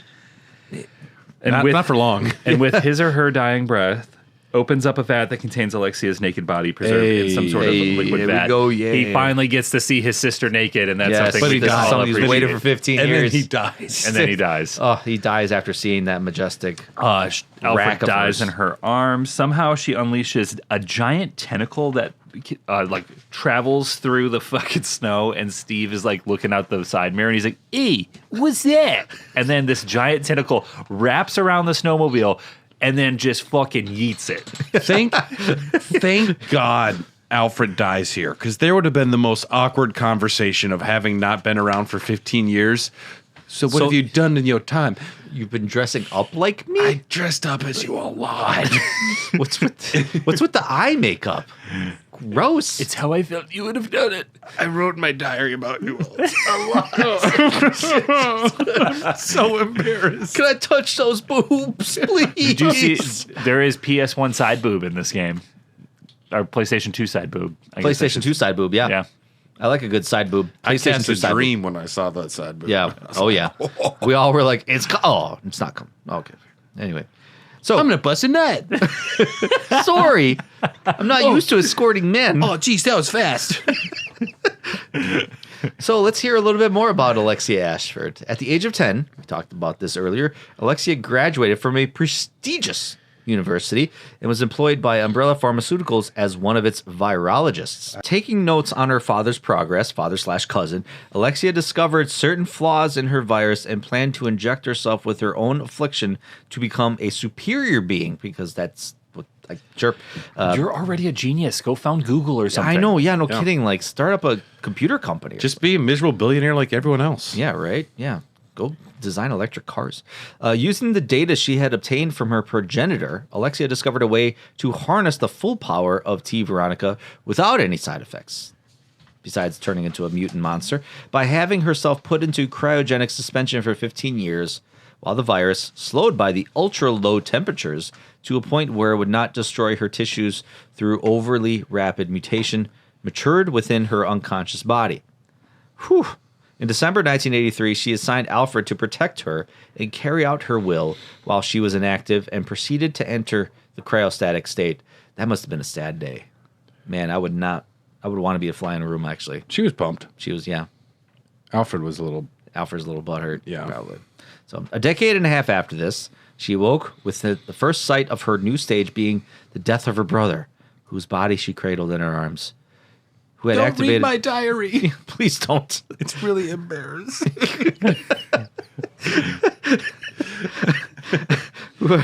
Okay. Yeah. Okay. Yeah. So witnessing the stage of the death of her brother, who had activated the thawing process mere moments prior to his demise. Now in full control of her virus, Alexia sought to begin her plan of dominion over the world as its queen, and using her newfound powers, she remotely controlled one of the massive tentacles resting below the Antarctic base to destroy the escape vehicle of Claire Redfield and Steve Burnside.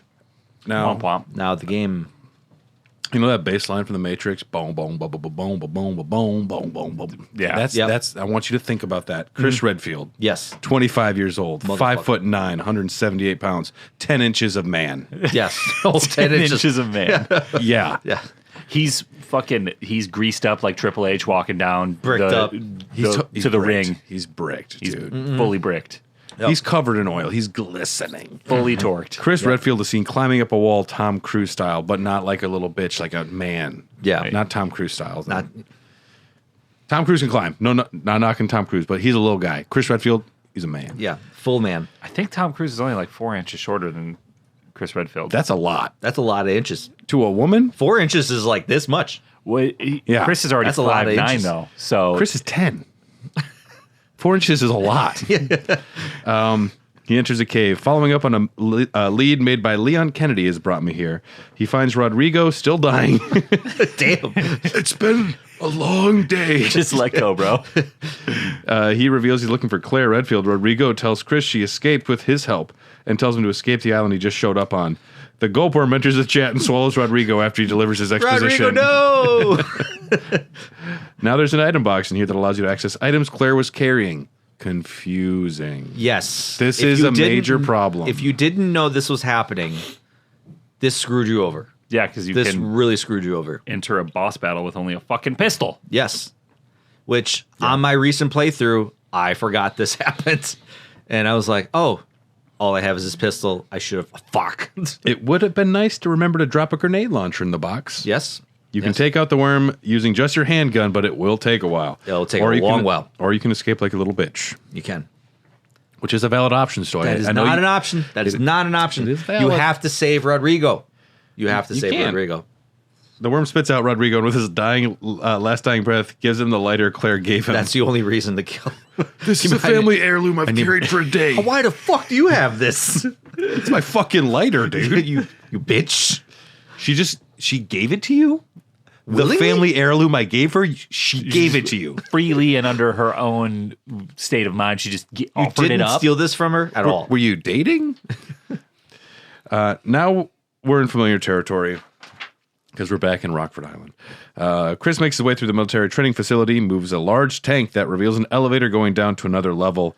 Grab the battery that's sitting at the end of a hallway, and if you want, you can grab dual Lugers on the in the other room here, slap that battery in the elevator that's in the area where Steve's dad got clippity-clapped, and take it up to the next level. Father, that was my dad. It would make it. Grab the chemical storage key, an alloy report. I don't know how to read. Chris unfortunately can't read. Rodrigo, wake up. What does this say? I need your help. What is an alloy? What is it? What is that? I'm going to shove this in every open hole that looks like a key. Poor Chris. He enters into the control center room from Claire's campaign. A cutscene ensues with Wesker acting pissy. Oh, Chris. I despise you. I fucking hate you, buddy. Ooh, Mr. 10 inches, they say. Well, I have cat eyes. Did you forget your sunglasses at home, Chris? I can't even see on these things right now. Are you in here still, Chris? They are limousine tent. Whoa, is that your pecs? Wow. Daddy likey. But he sees Chris Redfield on his screen, not even the same room yet, and he gets bricked up. He practices what he's going to say. Say something cool. Hello. Is that a banana in your pocket? Ah, shit. Good. Fuck. Hi. I didn't. Laugh, pause. Chris, I'm sorry. I don't like you, though. He sends a drone to watch him and opens up some crates that reveals monsters that look like hunters with orders to hunt. As hunters do. Oh, God. Oh, that Poor was Wes. good. I kind of feel bad for Wesker. He's so obsessed. He's so I would be a lot more surprised to see him in this game if I hadn't already played 5. Yeah. I bet you're wondering where I've been, Chris. I've been at the gym. Really hitting those weights. I have superpowers now. I'm a demon. The Hunter 2s. The Hunters. I love that name. The Hunter 2s. What do we call this one? Hunter 2. I haven't read any new books. I have no literary references. We'll call it Hunter Volume 2. Yeah. I think that works. The Hunters in this game are more advanced than the previous. Thanks to Wesker's betrayal, he managed to escape the Spencer Mansion with full details on the Hunter, selling this information to his new superiors. What a dick. Unlike previous hunters, these have been tamed. Each hunter has a small automated robot called a spotter, which scours the area for movement. When you get detected by a spotter, prepare yourself for a hunter battle. In some cases, a sweeper. Yeah. A few seconds later, Chris makes his way out and into the same courtyard that Claire was avoiding shots from Alfred. Now destroyed, an eagle plate is seen falling down a few levels and into a sewage drainage river underground thing. Follow the path down into the sewers and find a shotgun on a rack up against the wall. Have you ever played Resident Evil game before? You're not going to work. Yeah, I was going to say, you got should to take that definitely take shotgun, this. something's going to happen. Yeah. Yeah. Grabbing the shotgun draws up the stairwell. You just walk down, removing the way back. Anyway, move forward and make your way to the labs. The chemical storage key unlocks a fridge with a chemical in it.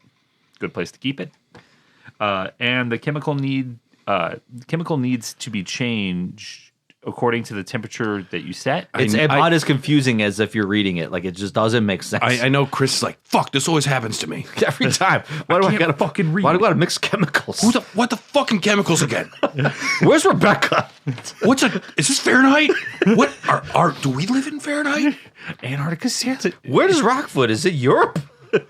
I could have been at the gym today. Once you get it set, It was leg day, for crying out loud. God.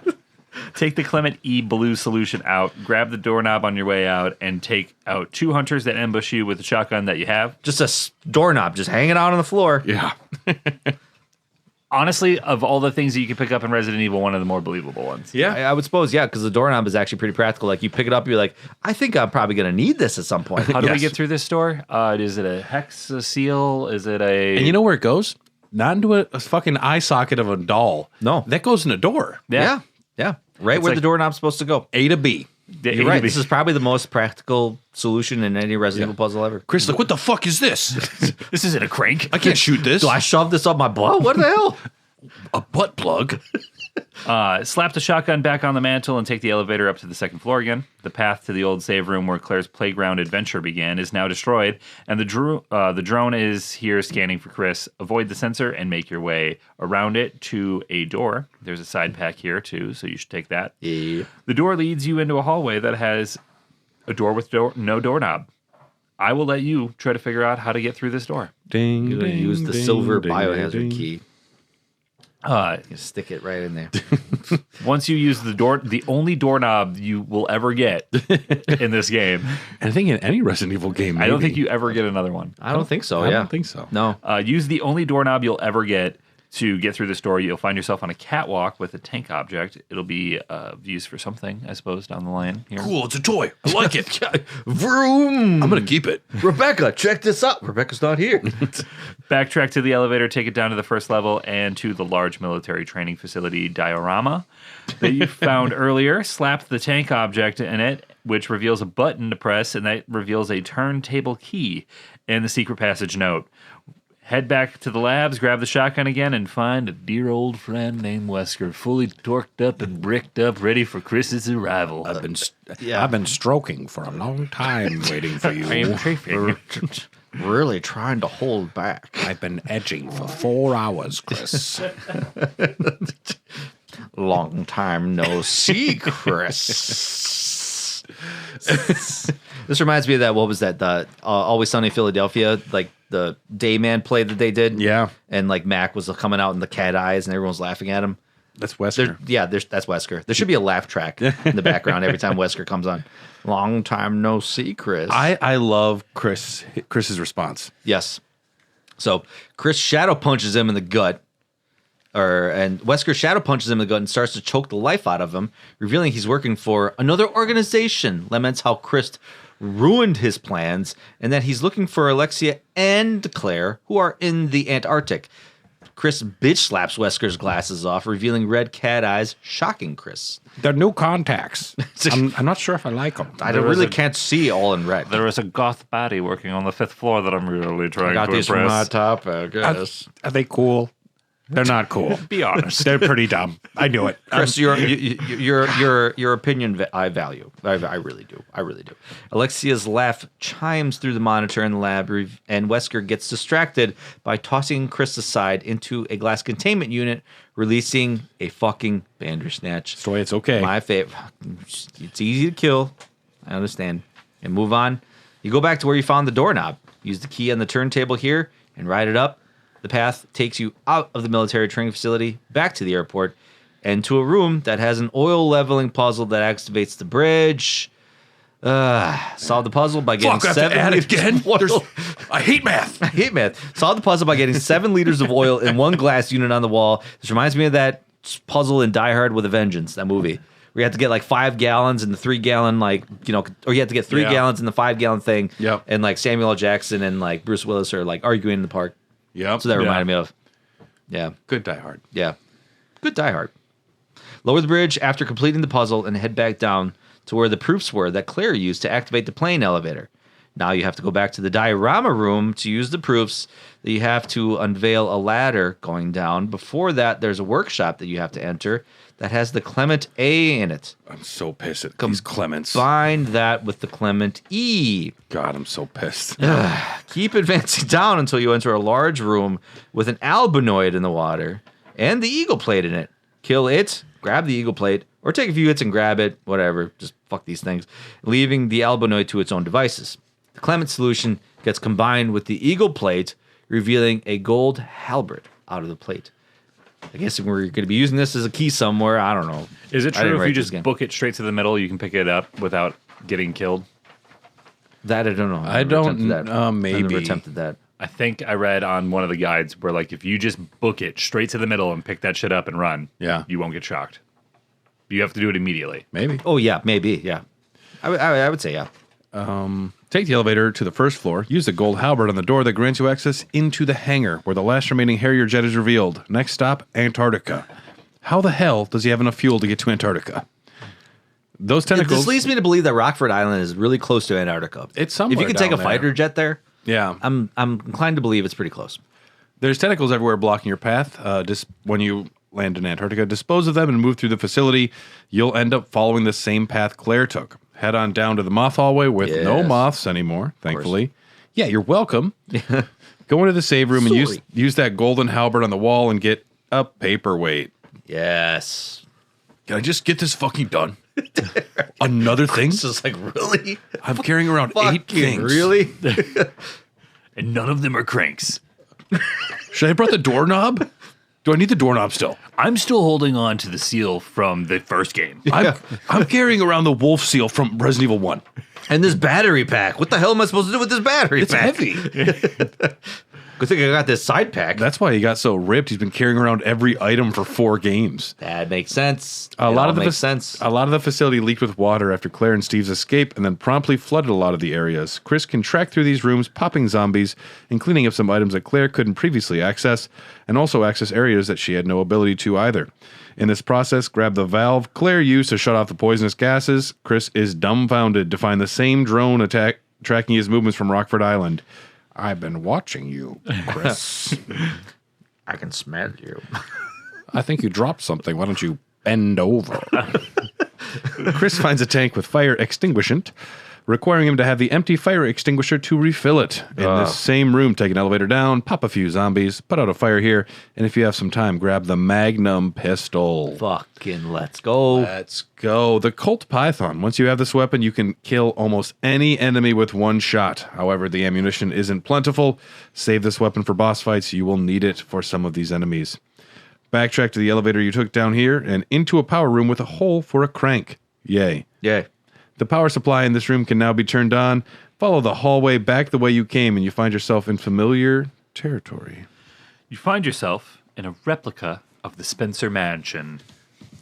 Pretty wild. I remember. I knew I needed that seal again. You know when you play games and you remember the experience that you had the first time you played this. Mm-hmm. I remember the first time I played this scene. I entered the door, and all of a sudden I'm in the foyer of this mansion, and I'm like, wait, Spencery. What? It's Spencery. Yeah, very Spencery. Out of all the Spencers, this was top. Deja vu, Chris? This is where we had our first kiss. Remember when I told you to stay alert? I meant it. The eyes are stupid, though, right? Tell me honestly. I'm going to return them. It seemed cool. It really did. You don't like it, tell me. She was a goth that sold it to me. I got her number, though. What a mommy. Sorry. You enter a room that resembles the room where you pushed a stepladder to access a map. And then after that, a room with a tiger relief and jewels for eyes. Grab the blue jewel, causing the relief to turn and expose a socket. Put the jewel back in. Would it be the butt of the tiger there? Put the red butt plug back in. Put the jewel back and grab the red one, revealing the Magnum rounds in there. Ha, such nostalgia. Just like the old days. Just like the old days. Take the sliding doors out of the room, entering a decontamination chamber and into a long chasm with bugs everywhere and a shaft full of some growth that spans the whole chasm.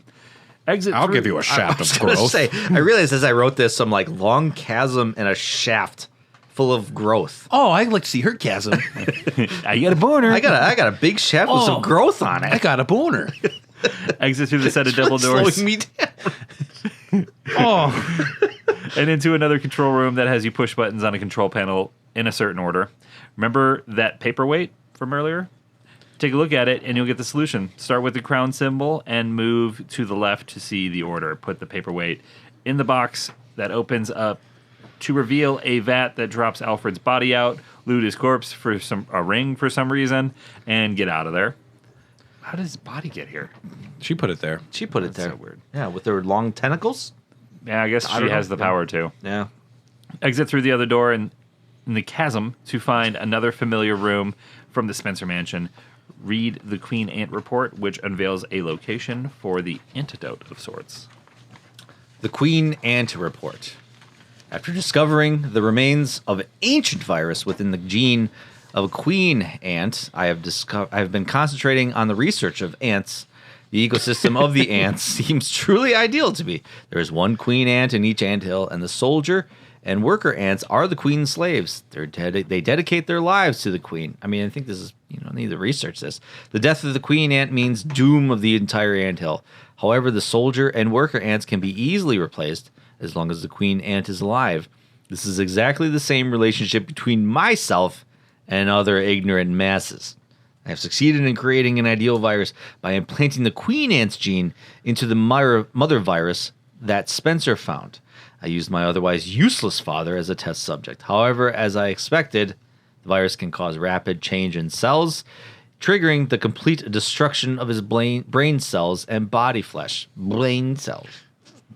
Furthermore, a specific type of poison gas was generated inside of his body that the blue herb has no effect against. Because of this, I created an antidote in case of emergency and stored it inside the weapon chemical warehouse on the basement 2 floor. I like that she noted also the blue herb, which famously heals all poisons. Yes. Even that didn't work. Some mysterious, yeah. We tried to like throw this blue herb down his throat. It just didn't work. I have decided to name this virus with unimaginable power and potential the T. Veronica virus. When I find out how I could fully utilize the power of this wonderful virus, my great research will finally be complete. Alexia Ashford. But that's not all. We have another report. Oh, yay. The virus research report. Work continues on the T. Veronica virus. If you don't write it down, it didn't happen. September 20th. I'm writing this down. I extracted from the queen ant. The more research I conduct on it, the more I am impressed by how much potential it has. I have implanted the virus into my own body and discovered how to fully utilize its power. I will avoid making the mistake that I made in my father. I will suppress the activity of the virus at an ultra-low temperature so that my cells will change slowly. My calculations indicate that it will take 15 years before my body will gain immunity and become able to coexist with the virus. Until then, I have no choice but to trust the capsule that I will be in to that inept but loyal soldier who is my brother, who always wanks it to me. It's really weird. I gave him my panties, and he said, that's enough for 15 years. I will bake it. For me to obtain unlimited power, some risks need to be taken. When I awaken, I will be the queen. The T. Veronica virus will be unleashed upon the world by my children. Every last creature on Earth will exist to serve me. At that time, the world will achieve the perfect ecosystem, just like an anthill, but on a much grander scale. Alexia Ashford. I signed it. I want to say she's sure a you little, put your name. She's a little scary. She's a little cuckoo. She's cuckoo for Cocoa Puffs. Yeah. Nuttier than a payday bar. I haven't heard that one before. No? I'd like to nut on her right now. Back to the mansion. Oh, sorry. That was Backtrack. quick. That never happens. Nothing Not came used to out. squirting I'm men. sorry. It was a dry heat. Shooting blinks. I can do it. I can go again. Just a little bit of Give me a dust. minute. I've never been with a lady. Backtrack, of course, into a large playroom and grab some wing objects. Exit through the double doors into the Spencer Mansion foyer. Weird. Story says. Yep. Behind the stairs, Claire is wrapped up in some green goo. If she got infected from the Nosferatu fight, you got to get the antidote mentioned in the Queen Ant report. If that's the case, backtrack to where you got the extinguishant, grab the serum next to it, to the left. And it was there the whole time. He just didn't even know it was there. Do we really blame him? I mean, it's not like he don't was know. looking for it. I feel like Chris doesn't know shit about fuck, so... Poor he's- Chris. I can't carry. I'm carrying 8 things. Even with this side pack, I just can't carry anything more. I'm not putting a doorknob down. I'm not putting these cranks down. Go back to This Claire. battery stays with me. How to do math? I've used that 10 times today. Go back to Claire. If you didn't get poisoned during the fight because you're a badass bitch, keep going. Yep. Oh, that's pretty cool. Claire embraces her brother and says that they have to save Steve, the boy who escaped the island with me. Steve Wait, is oh, poor somewhere in this Steve. Who's Steve? He's a boy. He's a boy. He's a boy. Yeah. So, Poor like, Steve. are we talking Sherry Birkin? Like, little, we can carry him? Kind of. You're gonna love him. He's an absolute hoot. He's naked. right, yeah. He's got a choker. He keeps saying his dong keeps slowing him down. I don't know what that means. Alexia, He tried to kiss me when my eyes were closed. I totally saw it. he's a little creepy. I kind of like him. Alexia pops up here and cackles from the upper level. Left. I don't know. That was a good enough. That was good enough. Chris exclaims as they chase her. The pursuit is cut short by a large tentacle monster separating the two. Chris is on the lower level, injured, and the distant blood-curdling screams of Steve can be heard in the distance. Chris implores Claire to go rescue Steve. It is imperative that you rescue that boy. The boy. Boy. The first room she enters, thankfully, is a save room with an item box. Hopefully you left some stuff for her to use. Otherwise, you gonna be fucked. Yeah. Exit into another familiar hallway and take out the tentacle monsters crashing through the walls. This is why it's like in this case you have to play with a guide. Yeah. So you know when it's like those moments are like, okay, you have to like maybe dump some items in here, dump a couple weapons in here. But if you're not playing with a guide, you're fucked. Yeah, you are. So Luckily, I was only about halfway through this game. Not even half. I was quarter of the way through when Brad was like, "Yeah, you can soft lock yourself out of places," and I was like, "Fuck."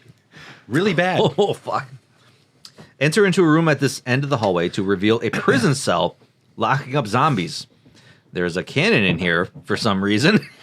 Because why not? Why not? Let's just put a cannon here. You know, Surprised Chris didn't carry that around. some union construction guy's like, "Hey, boss wants us to put a cannon in here. What's this for?" I don't know. Just fucking put It's it in on the whatever. plan. Yeah, it's on the plan. We got to follow the plan. We don't care if it's not following the code. I just Yeah. built a goddamn doorway that requires an eyeball and an anatomically correct statue to access the torture Yeah, room. the I'm boss not asking no told questions me to no more. install a door with no doorknob. What's up with that?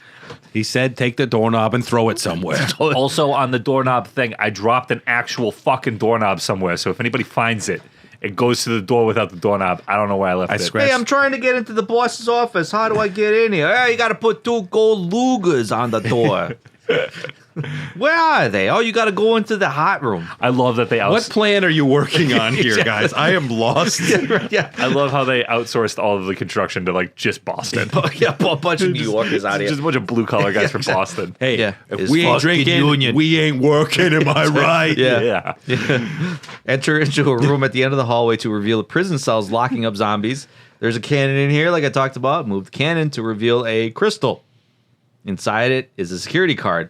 How do you break it open? Funny you mentioned that. Whoa. Stoy. You brought Funny that you doorknob, mentioned- right? Yeah. You're going to need You're that. going to smash that doorknob on the crystal 20 times. So funny enough, there is a stone slab that slams into the ground periodically when you step underneath it. Place the crystal ball here and watch it get crushed. You have to place the crystal ball, then you got to run out. Don't forget. Otherwise, Otherwise, you die. get crushed. Yeah, you get crushed. Step back in to grab the card to make your way out, back the way you came. You can use the card to raise the gates leading into a long hallway with knight armor pieces lining the walls. At the end of the hallway is Steve. Brad, it's going to be okay. I know. Man, trapped behind a large axe blocking his escape. Steve admits that Alexia was going to perform experiments on him, similar to what she did to her father. Sadly, this already happened, as right before Claire's eyes, he transforms into a giant, towering monster. Oof. It's going to be okay. Brad is hyperventilating. I know. I'm glad. He's just a boy. He's just a boy. He's just a little guy. He's just a little boy. He's never been laid. I don't look at it, and he never will. The monster stands up. The first thing he says is, "I'm sorry." I'm sorry. Can I tap that just real quick, please? Oh, yeah. That felt good. So now we mutated Steve has entered the chat. Steve has been injected with the T Veronica virus. There are no tactics to fight him here because he is your best friend and the manliest specimen to have ever lived. You have to read everything in the teleprompter story. Yes, I will. Okay, right. You could stun him with a magnum or a grenade launcher, but you love him too much. You just run away. He is so powerful that nothing can stop him. No, it's He literally is way impossible. too powerful. Yeah, literally impossible. You got to bail. So you got to run back the way you came. Try not to get clapped by Steve in a slow check. Unless just you- slapping your ass. unless up. you wanna Yeah, get clapped by yeah, Steve. Right, yeah. It's like, you know, Not sorry. can I touch that? Sorry. Nope, not sorry. The door closes after you, trapping Steve inside. A large tentacle ensnares Claire in a death grip, and with the last remaining humanity Steve has left, utters the name Claire and cuts the tentacle, freeing Claire from its grip. Claire pleads with Steve to hang in there. My brother's come to save us. We're getting out of here. She gently caresses the side of his face as his human form fights with his infected form. Your brother kept his promise. I'm sorry that I cannot. You apologized again. Yeah, so Canadian. I'm glad that I met you. I love you, Claire. Claire pleads with Steve to wake up and sobs uncontrollably. And she doesn't say she loves him back, does she? No, she doesn't. That fucking bitch. I'm out here laying my life on the line. I said I loved you and you got nothing to say to that. Sorry about that. He's just a boy. Yeah. Just a boy. Next scene. Young love. Next scene with Chris. Now witnessing a standoff with Wesker and Alexia. At last, I found you, Alexia. Come with me. You're responsible for the creation of the T. Veronica virus. Yeah. And now the only existing sample is in your body. And I want your body now. Kind of turning into Loveless from Wild Wild West there. Yeah, a little bit. Alexia transforms into a mutated form, squaring up with Wesker, expertly dodging her attacks. Wesker shadow punches her with no effect. Wesker runs away. I'm running away like the little bitch that I am. You heard that, Chris? Chris, good luck, bitch. 5 shots from the Magnum will do the trick. Hopefully you saved them. If you have them. If you have them. You might not have them. Yep. Before you leave, pick up her choker. And also, you should have grabbed Steve's choker, Claire, because that thing was cute. Yeah. I was going to say, Claire has nothing to remember him by. No, she grabbed the choker and it's hanging around her rear view mirror in her car. Oh, yeah. He's like, is that your dog collar? And she's she's- like, kind of. Yeah, it was from a boy I knew. He was my dog. Yeah. He didn't slow me down once. No, he always said he did. Before you leave, pick up her choker, remove the jewel from it, remove the jewel from Alfred's ring and the jewel from Alexander's pierce, and place them in the large painting at the top of the stairwell. The painting drops, revealing a door. Make your way through the winding hallways, grabbing the sterile room key. Go back the way you came, and through the double doors to the right of the main foyer. Grab the red and blue jewels. Use them in some music boxes in the rooms that resemble Alexia's and Alfred's rooms. Duplicates, weirdos. Yeah, just... Take the music box plate from Alfred's room and put it in the music box in Alexia's room. Climb the ladder that descends, and now you find yourself in... a dining room. People? In a dining room. I'll be examining this. Grab the dragonfly object in a vat of stew. Backtrack. Take a set of double doors into a large control room. A lot of control rooms in this game, in case you haven't noticed. And grab the Code Veronica report. This is it right here, boys. Hi, my name's Tyler. I'm here to read the Code Veronica report. The Packers went down. Fire Matt LaFleur. After a terrible second half. You know what? Just real quick, because I when we were up 21-3, I knew we were going to lose. I knew we were going to... Yeah, we all did. I knew it in my heart of hearts. I'm like, we're going to fuck this up. Yeah. So bad. I was like, there's no way we're going to win. I started playing Silk Song as soon as the second half started. Yeah. I had to work, so I had to sit there and watch it. Yeah. After many long years of research, I finally identified as a Bears fan. Fuck the Packers. Oh. I'm just kidding. That's not true. I can't edit that out. I know. There was a joke, though. It was for comedic effect. And your reactions were perfect. I'm going to edit out the joke part, though, so now it's just the facts. No, now it's just the facts, yeah. I don't care. Yeah. Okay. After many long years of research, I finally identified the inheritance element that administers the intelligence of like, really? man. I even succeeded in manipulating the absolute value of intelligence artificially by recomposing the base alignment of the element.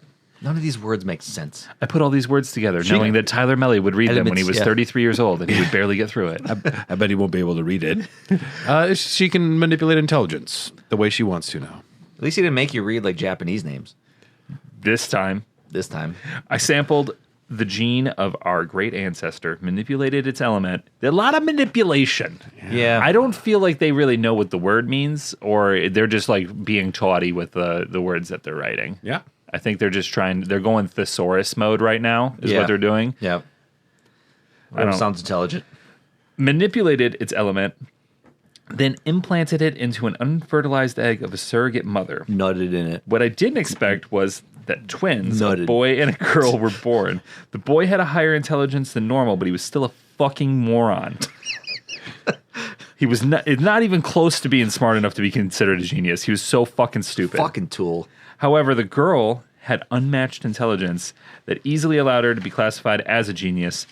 She was exactly what I had been looking for. The revival of our great ancestor. I already determined their names. The girl's name, Alexia. The boy's name, not important. He's a fucking moron. Fucking idiot. I'm certain that Alexia will alleviate the name of the Ashford family to extreme glory. P.S. We'll go with Alfred, I suppose. Yeah. I guess we'll call him Alfred. I hate a dude named Alfred, so that works. I was going to do Gary, but we have to keep the alliteration. Yes. This is asshole Ashford, my son, But Dad, that's not my name. Yes, it is. and this is asswipe. This is Ashy Asshole Ashford. Asswipe is his middle name. He's not smart enough to get to Lubriderm. His skin is cracked, and look at him. He looks like a joke. Looks like a Get him the skim milk. looks like a big dumb idiot. Get him skim milk, yes. Take the short elevator ride down a level. Grab the last wing object. Go back up and combine the wings with the dragonfly object. Leave the room through another door in the hallway. You'll hear faint sobbing behind a locked door. Claire reveals to Chris behind her sobs that Steve is dead. Oh. I'm sorry your boy died, but we really need to We go. really need to go. We need to get out of here. Who's Steve? You said he's really Canadian. Like weirdly Canadian. Yeah, right. He doesn't look Canadian. Chris implores that they escape as soon as they can, but none of them can open the door. Claire somehow knows that there is a self-destruct system that, when activated, can unlock all the doors in the facility. I'm going to assume that was a guess on her part, but we'll see. Claire hands him a security file underneath the door, and Chris makes his way to find the self-destruct system with heroic music in the background. That's why Chris is goated. Boom, boom, boom, boom, boom, boom, boom. I was ball with the ball. No, Kid Rock. Dang, diggy, Kid Rock diggy, sucks. The boogie said this He's- is good he's Kid right. Rock, though. That's good Kid Rock. Kid Rock. That was the sucks. only thing Kid Rock did good, but he also sucks. He was even kind of good in Cocky. Yeah, He's I got guess. like 2 okay albums. Yeah. He was in that. Yeah. Anyway, He's like, I classify him in the same thing I He is classify. persona non grata. We do not speak of Kid Rock in this household, Tyler. All right, fine. he's Limp cutting out Bizkit. this- Yeah. Okay. Yeah. We'll go with that. We fuck with Red Durst, right? Yeah, chocolate It's just starfish one and the of- hot dog flavored water is playing while Chris is running to the Yes, self-destruct. okay. I All of will a sudden, concede Chris that. turns away from the door and he's like, "It's just one of those days when you don't want to wake up." That's good. Yeah, that's good. This could be one of your last moments to suit up. The music sounds pretty damn serious. You get into an item box down in the hall, make your way to the prison area, walk up the stairs, use the dragonfly on the door keypad thing, enter into a large room with big red tanks in it. That's bad news. Red is bad. Red famously. is bad. Yeah. Yep, it There's a means- terminal in here. You can activate the self-destruct system, examine the security file, revealing the security card needed for the terminal. Now you need a security code. What do you- Password 1 2 3. password, 1 2 Ada 3. Wong. Yeah, Ada Wong. What's my girlfriend's name? Ah, shit, I don't remember. So you put in Veronica, and sure as shit. What's Chris Redfield? Fuck. I spelled Chris wrong. I can't spell my own name. How do I spell it? It's spelled with a K. God damn it. I've been spelling it like this the whole time. Veronica works. Just put in Veronica, and that's it. And now we're going to fight Yeah. Alexia Ashford. The facility will detonate in 5 minutes. All doors are now unlocked. The timer started, so it's time to make like a tree and get the fuck out of here. You rendezvous with Claire moments before a tentacle monster that reveals the naked body of Alexia. Alfred just pops up from death. He's like, oh, damn. Damn, those are some movies. Damn, I'd hit that. Ugh, I'm dead. Don't read the diary. In your first battle with Alexia, it is strongly advisable to keep as far away as possible from her, as getting close would give her the opportunity to grab hold of you, which almost always results in an instant death. You really do. She will try to force you into a fixed spot with her lines of flame she produces, but try not to get cornered. Try to finish this battle as quickly as possible, as it is one of the most dangerous battles of the entire game. I mean, it is. The second form. Continuing the evolutionary process, the second form of Alexia has started to display the characteristics of the ant DNA in the T. Veronica virus. Her upper body is that of an ant's. Just her lower body is more like the roots of a plant. The tactic here is simply to unload everything you have into her massive body. And since then, this is your final battle. Feel free to use all of your remaining ammunition here. Use everything you got. About 5 to 6 grenade launchers, grenade rounds to her upper body will make her go to her third form, provided that Chris is close enough for all grenades. The CV burst rounds have spread and fires multiple projectiles at once to hit at once with each shot. Interestingly, The Colt Python actually does less damage to Alexia than on other enemies, even when she is shot in the face with it. With 2 nearly full clips not damaging her as much as grenade rounds will damage her. Weird. Yeah. The third form. Alexia's third form looks very much like the second form, only with the upper body separating from the giant fallopian tube. This very specific piece of anatomy. So it's a thorax with a fallopian tube kind of coming out of it. Separated. Yeah. Because the abdomen of I would say more like a uterus. Well, the abdomen of an ant is a thorax. Her upper body is separated from the giant fallopian tube. The big difference between this and her second form is her incredible durability, which allows her to shrug off attacks from any weapon other than the linear launcher. That's right. Grab it. Grab it. It's not a rocket launcher. It's a linear launcher. It launches linears. It's an experimental handheld rail cannon designed for use against BOWs. Kill that biznatch. Yeah. Yeah. Gotta go. Now it's time to escape. Once you escape the now exploding chasm you were fighting Alexia in, you will find that fucker Wesker again. So this scene is actually, I didn't write this in the notes. This scene is actually exclusive to the Code Veronica X, the PlayStation 2 version. This isn't in the Dreamcast When you run version. into Wesker? Wesker here, yeah.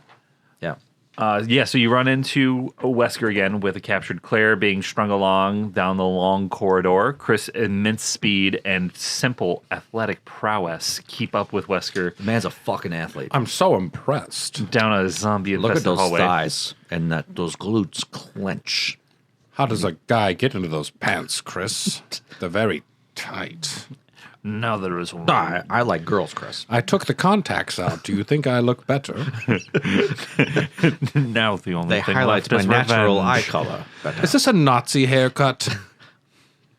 Try out to indulge him. I'm kind of going for it, but not too much. I think you've nailed it. Like SS, but not Nazi. Did I ever tell you my dad was German? This trench coat almost touches the floor.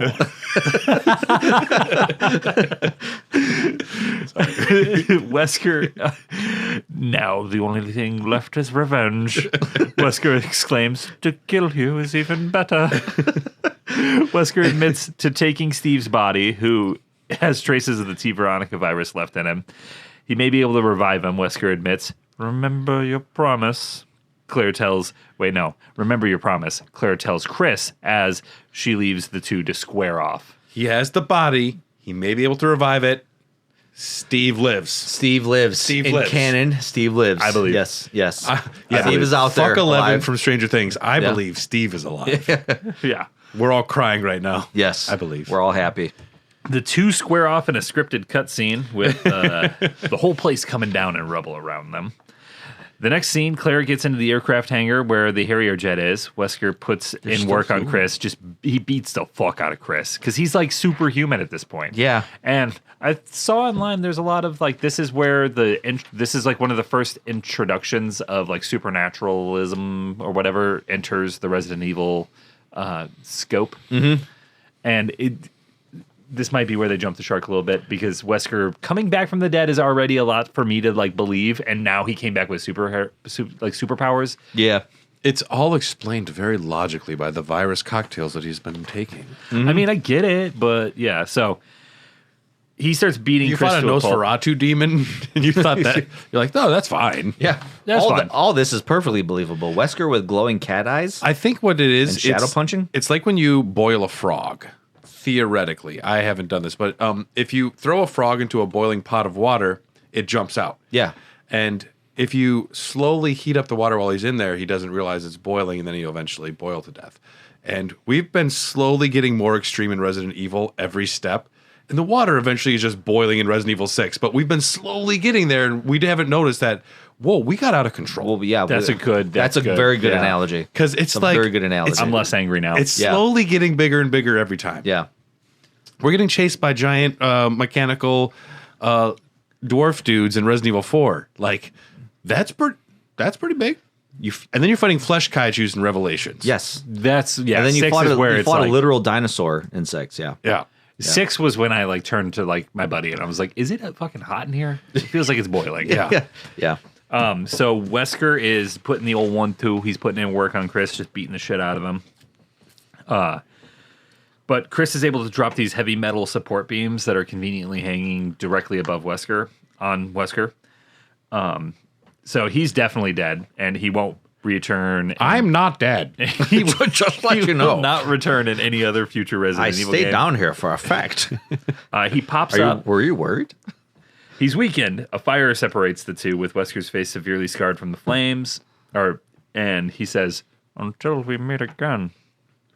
Wesker says, laughing maniacally. Maniacally. I got there. Yeah. As the whole place begins to blow, Claire patiently waits. Claire patiently waits for Chris in the jet, watches Chris narrowly avoid an explosion, and slams on top of the Harrier jet in front of Claire. He turns to face the camera and says, "Boy, I wish someone would have told me that these residences were going to be evil." Oh, yeah. Roll credits. My name is Chris. It's Chris, baby. Redfield. No, Claire rolls her eyes and she says, "Ball with the ball? No, People? Kid Rock?" that would be cool if that's how it ended, but that's not how it ends. That's how it ends in my universe. He looks at Claire and calmly says, "Hey, you know that I always keep my promises." Claire laughs, the plane takes off, and they escape the horror. Claire pleads with Chris to not leave her again, but Chris warns her that it's not over yet. There's still something we got to do. We got to finish Umbrella now, once and for all. Roll credits. A nice picture pops up with Claire's arm wrapped around Chris. And happier times, this is where your rating pops up. How'd you do? I got S. Holy shit, you got S? No, I did not. Oh, I was going to say, holy It's a shit. clever lie by Tyler. He didn't get an S.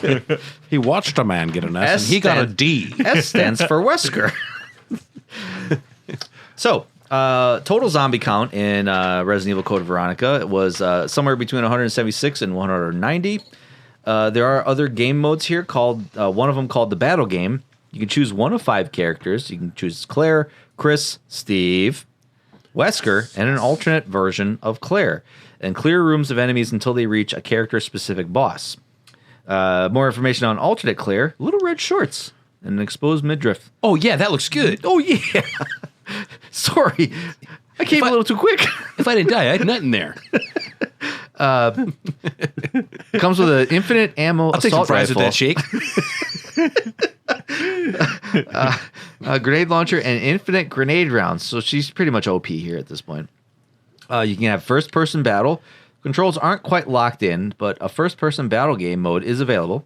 There's a hidden room in the battle game with a slot machine that gives you items and a journal entry or diary belonging to someone named D.I.J. You're aware of D.I.J., I'm guessing. Yeah, a little bit. You're not. Nope. Do you remember sometimes you'd open a locker and a little rat would run out? Yeah. Okay. Yeah, That's D.I.J. that's He has a D.I.J. diary. He has a diary. That's D.I.J. He's a rat. He's a rat Hey, who can write. he's my friend. Leave him alone. He can't write. Leave him alone. If Chris can read, a rat can write. All right, the water is boiling now. So every Rhoda that you saw in this game is literally the same guy. It's D.I.J.. It's D.I.J. Hey, that's the fucking guy. Dude, he gets around. The Rhoda that is in the background of many shots. The D.I.J.'s diary. During a heavy squall, a good red outfit was brought to this island of Rockfort, my home. What could she have possibly done? I've been living here quite some time now, but many who are brought into this island seldom leave alive. Thank you, Sylvester Stallone, for reading that. As D.I.J. There she was, in front of the residence. From behind her appeared a man with blonde hair. As he calls to her, he approached her in a friendly manner and started saying something to her. And it happened abruptly. The man with blonde hair started to hurt the girl in red. Bitch slapped. Had to save her. I thought to myself, but the man with the blonde hair went away. Who was that blonde-haired man? What did he want from the girl in the red? I love that this, not only can this rat write, he can differentiate between like human biology. He knows what men and women are. He can identify colors. Yes. He knows what hair is. He knows she needs help. This Yeah. is Ratatouille. He's really curious. He really cares for her. This is so- ridiculous. The self-destruct announcement and the emergency siren warned the end of Rockfort Island. I hurried to the transport hangar of the transport. Thank God. The transport we were on took off, and everything exploded into flames. Yes, he got out. He got out. Thank God. With my neck risking effort, the girl in red slammed the monster out into the open sky. Sure enough, she was a Valkyrie, a goddess of destruction. This rat I knows couldn't Norse believe it. mythology. Yes. I think everyone wants to bang Claire. Everybody does, yeah. Steve, this rat. That'd be weird.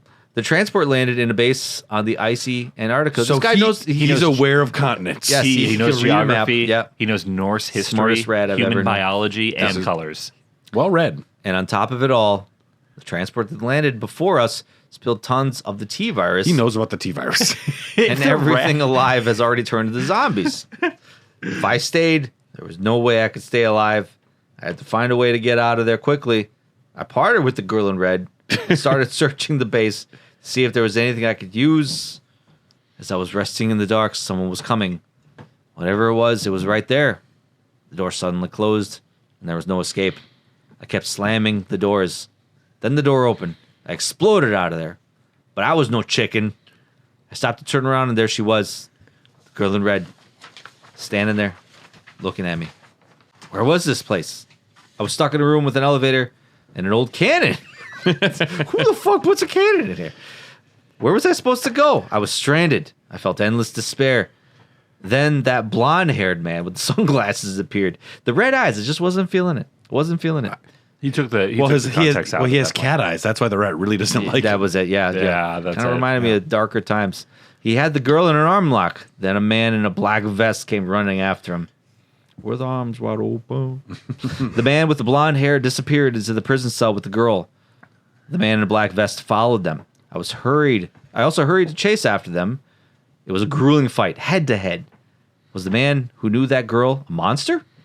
The fight looked like it could last forever. Then suddenly there was an explosion, which interfered the fight. That was the last chance. I had to get out of here. I snuck through the hatch of the sub as it was about to close. Finally, I was released from a world of death.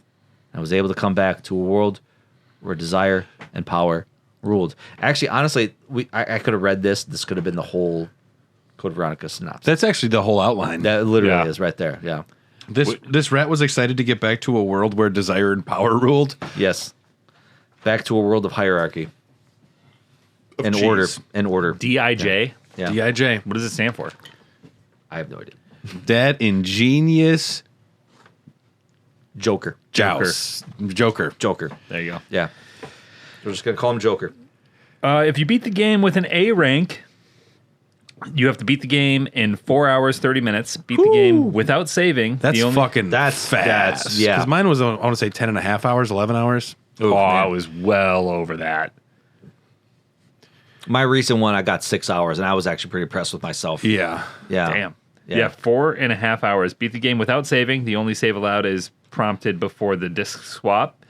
Never use a first aid spray. Good luck. Quick rescue Steve in the screening room and Mandatory. save Yes. Rodrigo. You Mandatory. have to save Rodrigo. Listen, when you hear that, help me, you go running. You have no time. It says Yep. Steve is nutting. Steve is nutting right Yeah. now. Wesker's Report, a mockumentary that was produced by Capcom to provide some backstory for the events of Resident Evil series, was offered in various releases of Resident Evil Code Veronica X. The video is a compilation of clips from Resident Evil 2, Resident Evil 3 Nemesis. It is narrated and told by Albert Wesker. Yeah, I haven't watched this just because I figured at this point it was already outdated. But it's cool that they included it. I'm sure you've seen it a handful of times. Yeah, I actually asked my friend if he had it because I think we talked about this, and I was like, "Do you still have that Wesker's Report?" And he hasn't started looking yet, but I'm going to gently remind him again. And with that, if you any closing thoughts on Code Veronica? I mean, I'm a big fan of this game. I really feel pretty hot on it. It was after a playing it. bold entry into the next gen.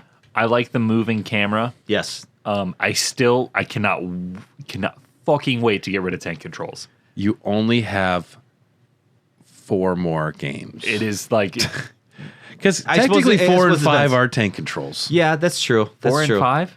Those are technically tank controls. I mean, but it's been a it's- while since you played them. Yeah, I guess so. but it's from a camera perspective that makes it easier to control. Yeah, because 4 and 5 are third person over the Yeah, shoulder. over the shoulder. Yeah. Yeah. So It makes Yeah, a little it's bit true. more sense. Yeah. Yeah, in that sense. But you have RE Remake and RE Zero.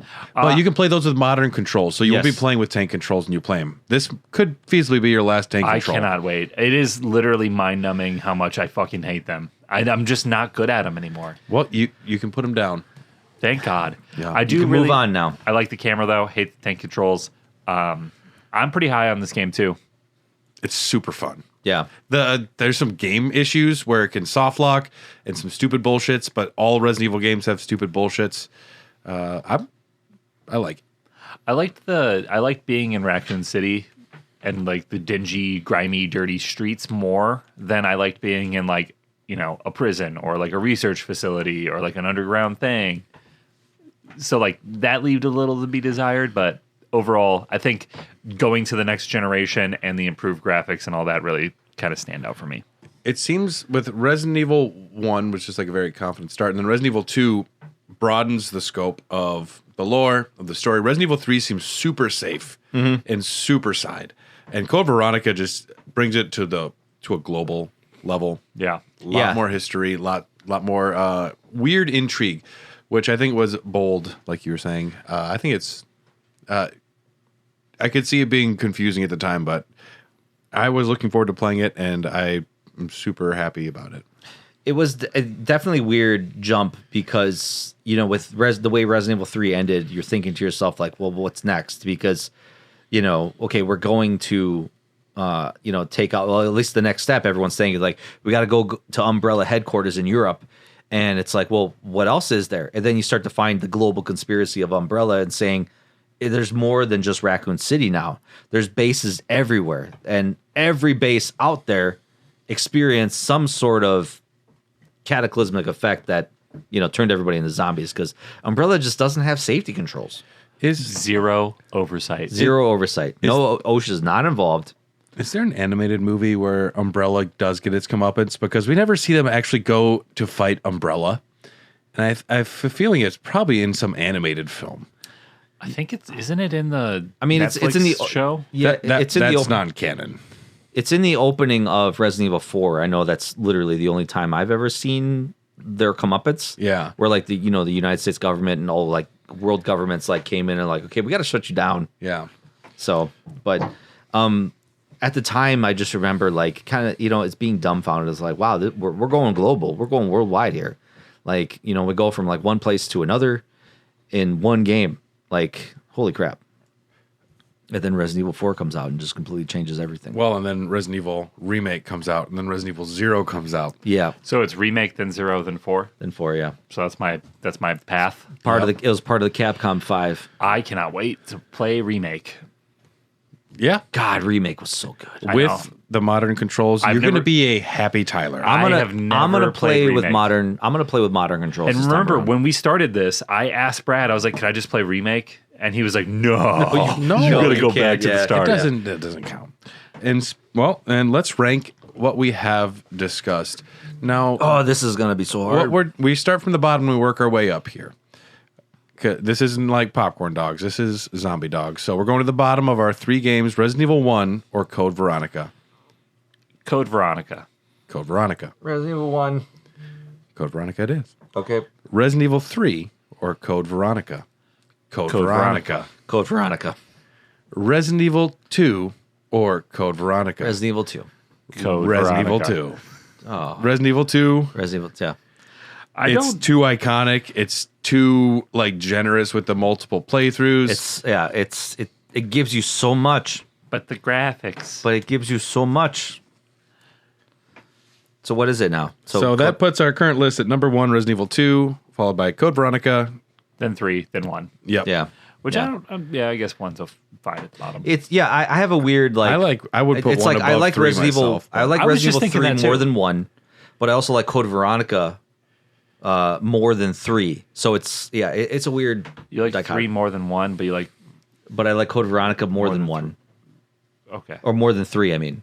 So you just like 2 the most. Yeah, well 100%. Okay. 2 will be on the top of my list no matter what we do. Like it's going to honestly it's going to sit there for me for a while. for a long while. Well, I got a lot of games to experience, but I'm going to have a crisis when we talk about Resident Evil 2 remake. the 4 remaster is like that's my favorite Resident Evil game of all time. Yeah. And that will And bring us it's to the well-deserved. end of this episode. Now, before we get to Resident Evil Remake, our next episode is Under the Umbrella Volume 2. There is some more Chinese manhwa comics. Yes. We get I to, want to meet God. we're gonna we don't meet God. We get to learn the origins of tofu. Yes, Fun. finally. And I love that. Here's a spoiler warning: it involves a puppy. Oh. I'm less excited. I'm less psyched now. Well, I'm intrigued. And I think following that, it's Resident Evil the movie, The first movie. the right? first movie. Yeah, the first movie. And then I think following that, we're going to do a Survivor 1 and Survivor 2 episode that I'm not going to play the games, but we will talk about them. Well, I am here for you for that. I feel like we have to at least play Dead Aim. And we're going to talk about You the have a game. PS2, We're going right? to talk about the Game Boy game as well. Yeah. I can't wait to talk about the movie. Yeah. So those are. We won't be talking about Resident Evil 1 for a remake for a bit still. Yeah. Okay. I'm gonna play it now though. Well, yeah. Sure. I would definitely suggest that. Like I have it downloaded at home. Thank you to Patreon supporters Philium Birkenwright, Brainsucker Brian Ward, Crimson Head Christy Nick, Kipper the Licker, Tyrant Melly, Jordan Hunter, Alpha Hoff, Kelly Gravedigger Katowski, Phil Just Lost Plagas Phil, thanks Tyler, Justin the Molden Melly, Ejot Blade of Alexia, Spetsnaz S. Kennedy, Tony the Progenitor Pepperoni, and BG Burton. We appreciate your support. we really do. And that will be all today for Zombie Dogs. Make sure to kiss your Steve Burnsides if they're around tonight, Oh, I'm sorry. and write in your diary that you miss him. Yep.